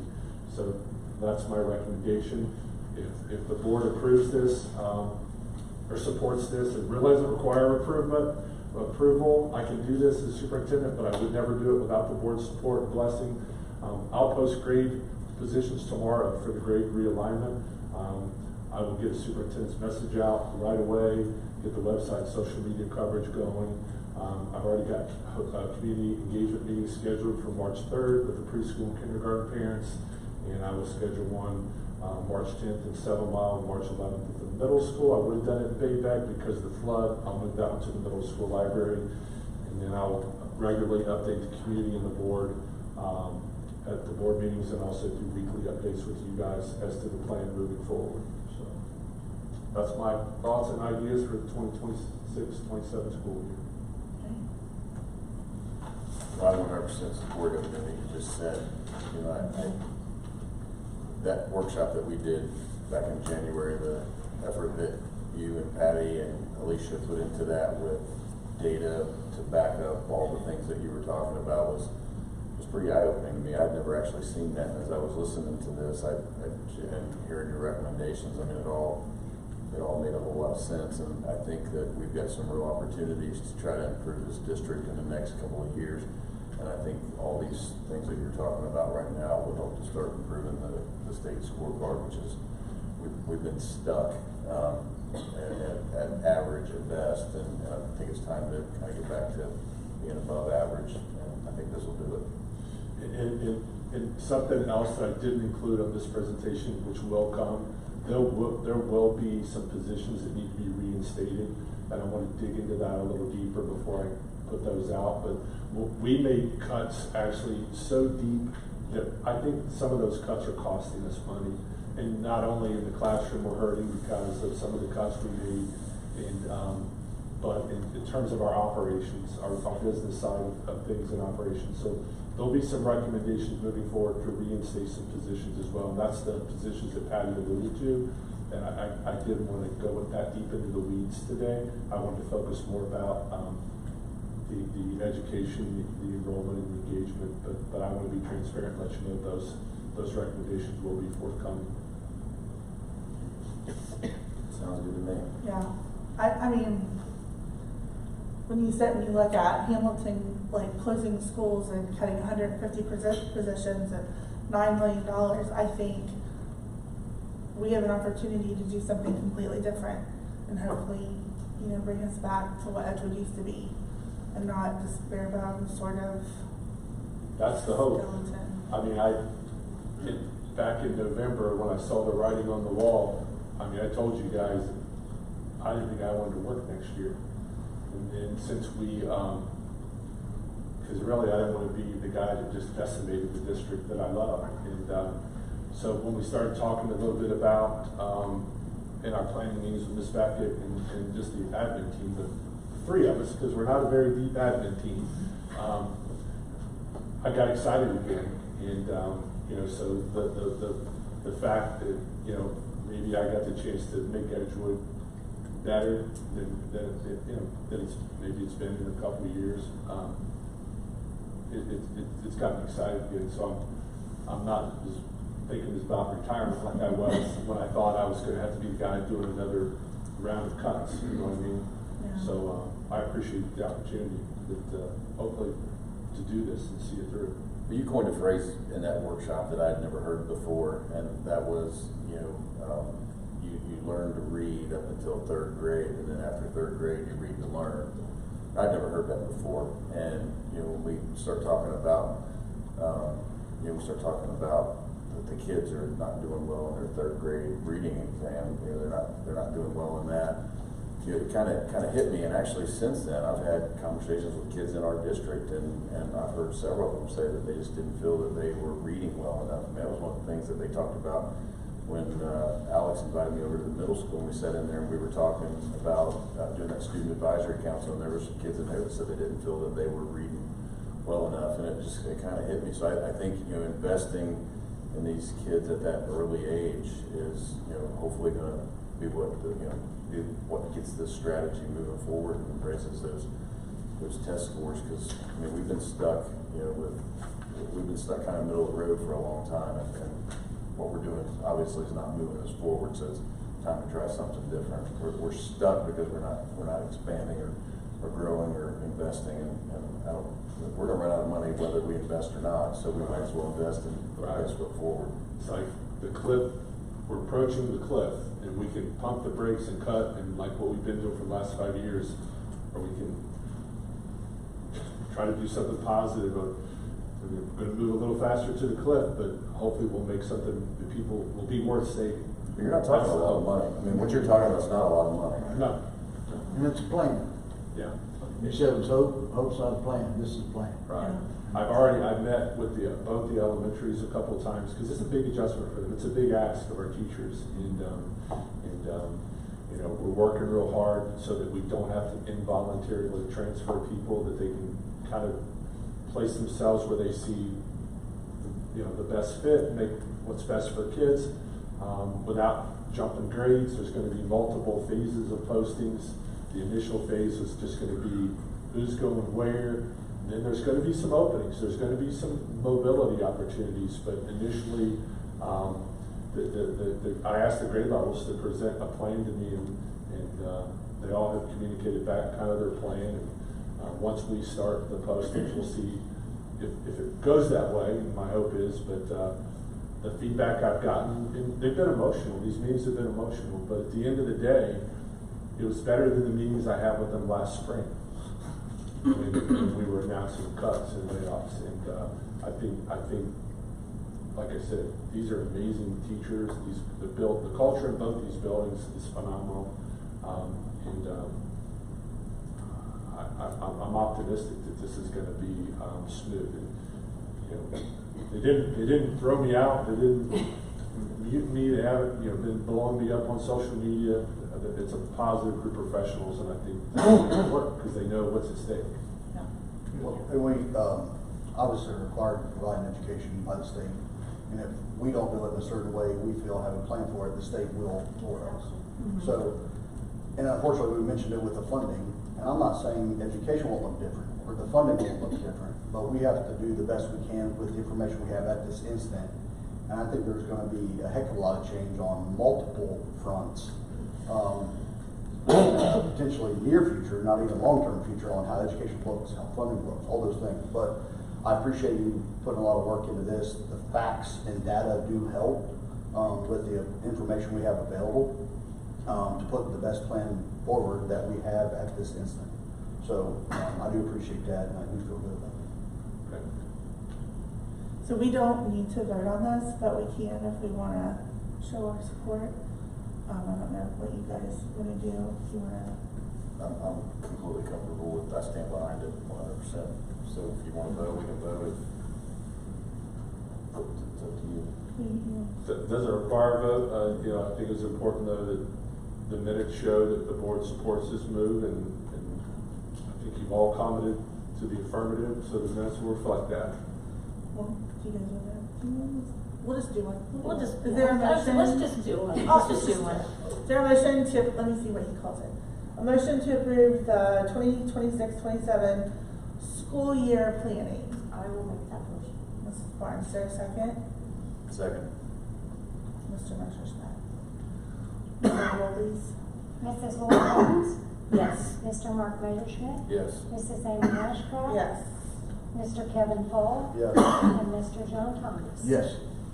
We got in this meeting, these people are coughing all over the place. I gotta get out of here.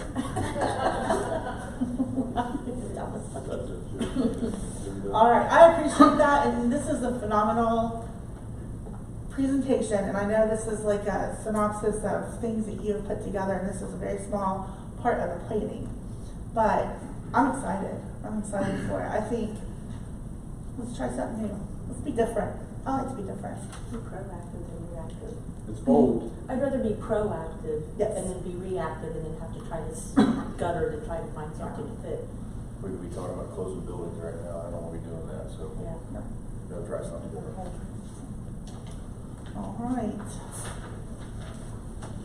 Is there informational items? Is that all you have? Yeah. Okay. I will just give you a quick update on the primary school, the flood over there. So things are going well, and we've got Jenny and her staff, unbelievable how they've come together and just they closed the wing of the building and closed the gymnasium, and just the way they rerouted kids. And there's a plan to get some of these stuff done before spring break, and then at spring break they'll flip the cafeteria and gym, and there'll be some things to get done in the summer. The biggest thing that has to be done is the flooring has to come out. The flooring in all those classrooms that got flooded, the flooring in the hallway, the flooring in the gym, the flooring in the cafeteria. Because they're not doing the flooring now in the cafeteria, they're running air scrubbers anytime kids are in there. They're monitoring constantly the moisture.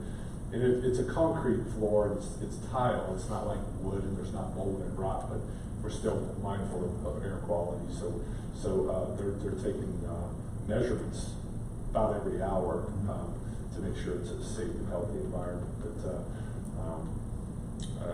Mr. Knapp is kind of leading the charge on that, and he's working with ServPro, and Jenny Halsey and her team, like I said, are phenomenal. I don't know how disruptive it's been, but kudos to her staff because they're making it work. Thank God that teacher came in. I know. Did she get like a prize or something? It was a he. Oh, he. Sorry. Yeah, we're just glad that he didn't get electrocuted because his pants were rolled up, he was splashing around barefooted, and then I joined him like an idiot. So I can only imagine what that call was like. You're not going to believe what's going on over here. Just can't imagine. She just said, it's really bad. It's really bad. It's not a little flood, this is a lot of water. It reminded me of those World War II movies where the sink or the submarine ships, and there's like the hatch that's spewing water out. Whatever you do, don't open the hatch. So we didn't touch that door. We didn't touch that door. What'd you say it was 10 Olympic swimming pools worth of water? Yeah. Well, not Olympic size, but like residential, like 20,000 gallon swimming pools, which is your average residential swimming pool. That's still a lot of water. Do we have an estimate on the cost of It's going to far exceed the insurance limits, but no, we don't have a cost estimate yet. Right now, we're still in the what's called remediation phase. Then we'll get into the reconstruction. The cost is going to be in reconstruction. The remediation is probably going to be, they said normally it's normal flood, normal it's like 30 to 50. I'm thinking we're going to exceed that. So, but this will be an insurance claim. It'll be subrogated, so it won't cost the district a lot unless we choose to make some upgrades, which we'll analyze those real carefully. All right. Thank you for the update. Next we have items from board members. Mr. Thomas, do you have anything to present tonight? Well, I did have this down just for the great job that the primary did. I went over there one day. It was unbelievable. You had to plan on that, obviously, and the plan that you guys put in place rapidly. Mr. Knapp, yourself, Jenny. Jenny's communication was excellent. The whole staff, the whole bit. I got out of there because obviously I was only just being in the way. So I just really great. Also like to congratulate the men's basketball team for winning the league title. Fabulous job.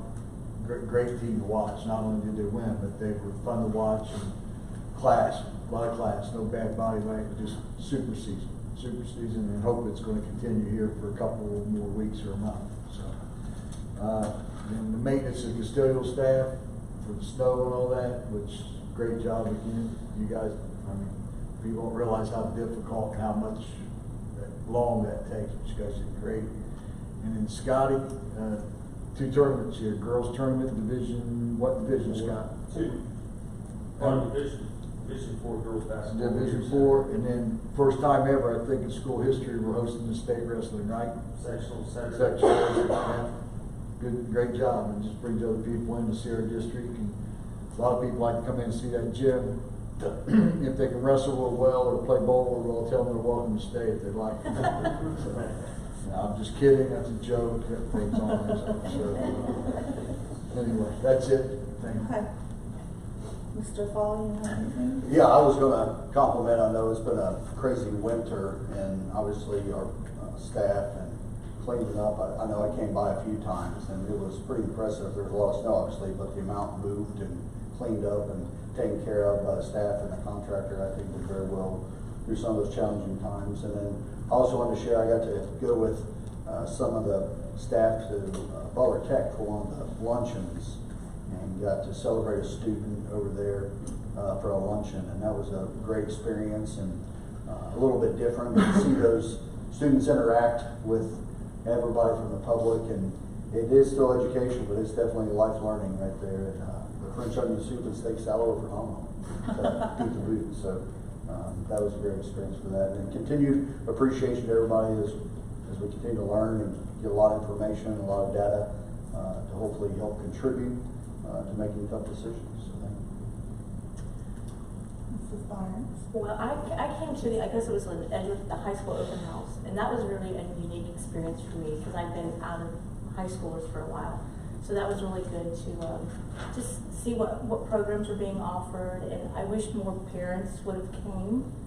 And I also want to thank the school for just helping me in this adventure, because it's been a whirlwind in the last couple of months, and I really appreciate that. And just being able to I attended a conference, and Kevin and I both got to attend a virtual conference, and it is mind-boggling what I was in education for 35 years, and I thought I knew. I didn't understand all of the intricate workings, and so I appreciate all of the help that everybody's been giving to me as well. Thank you.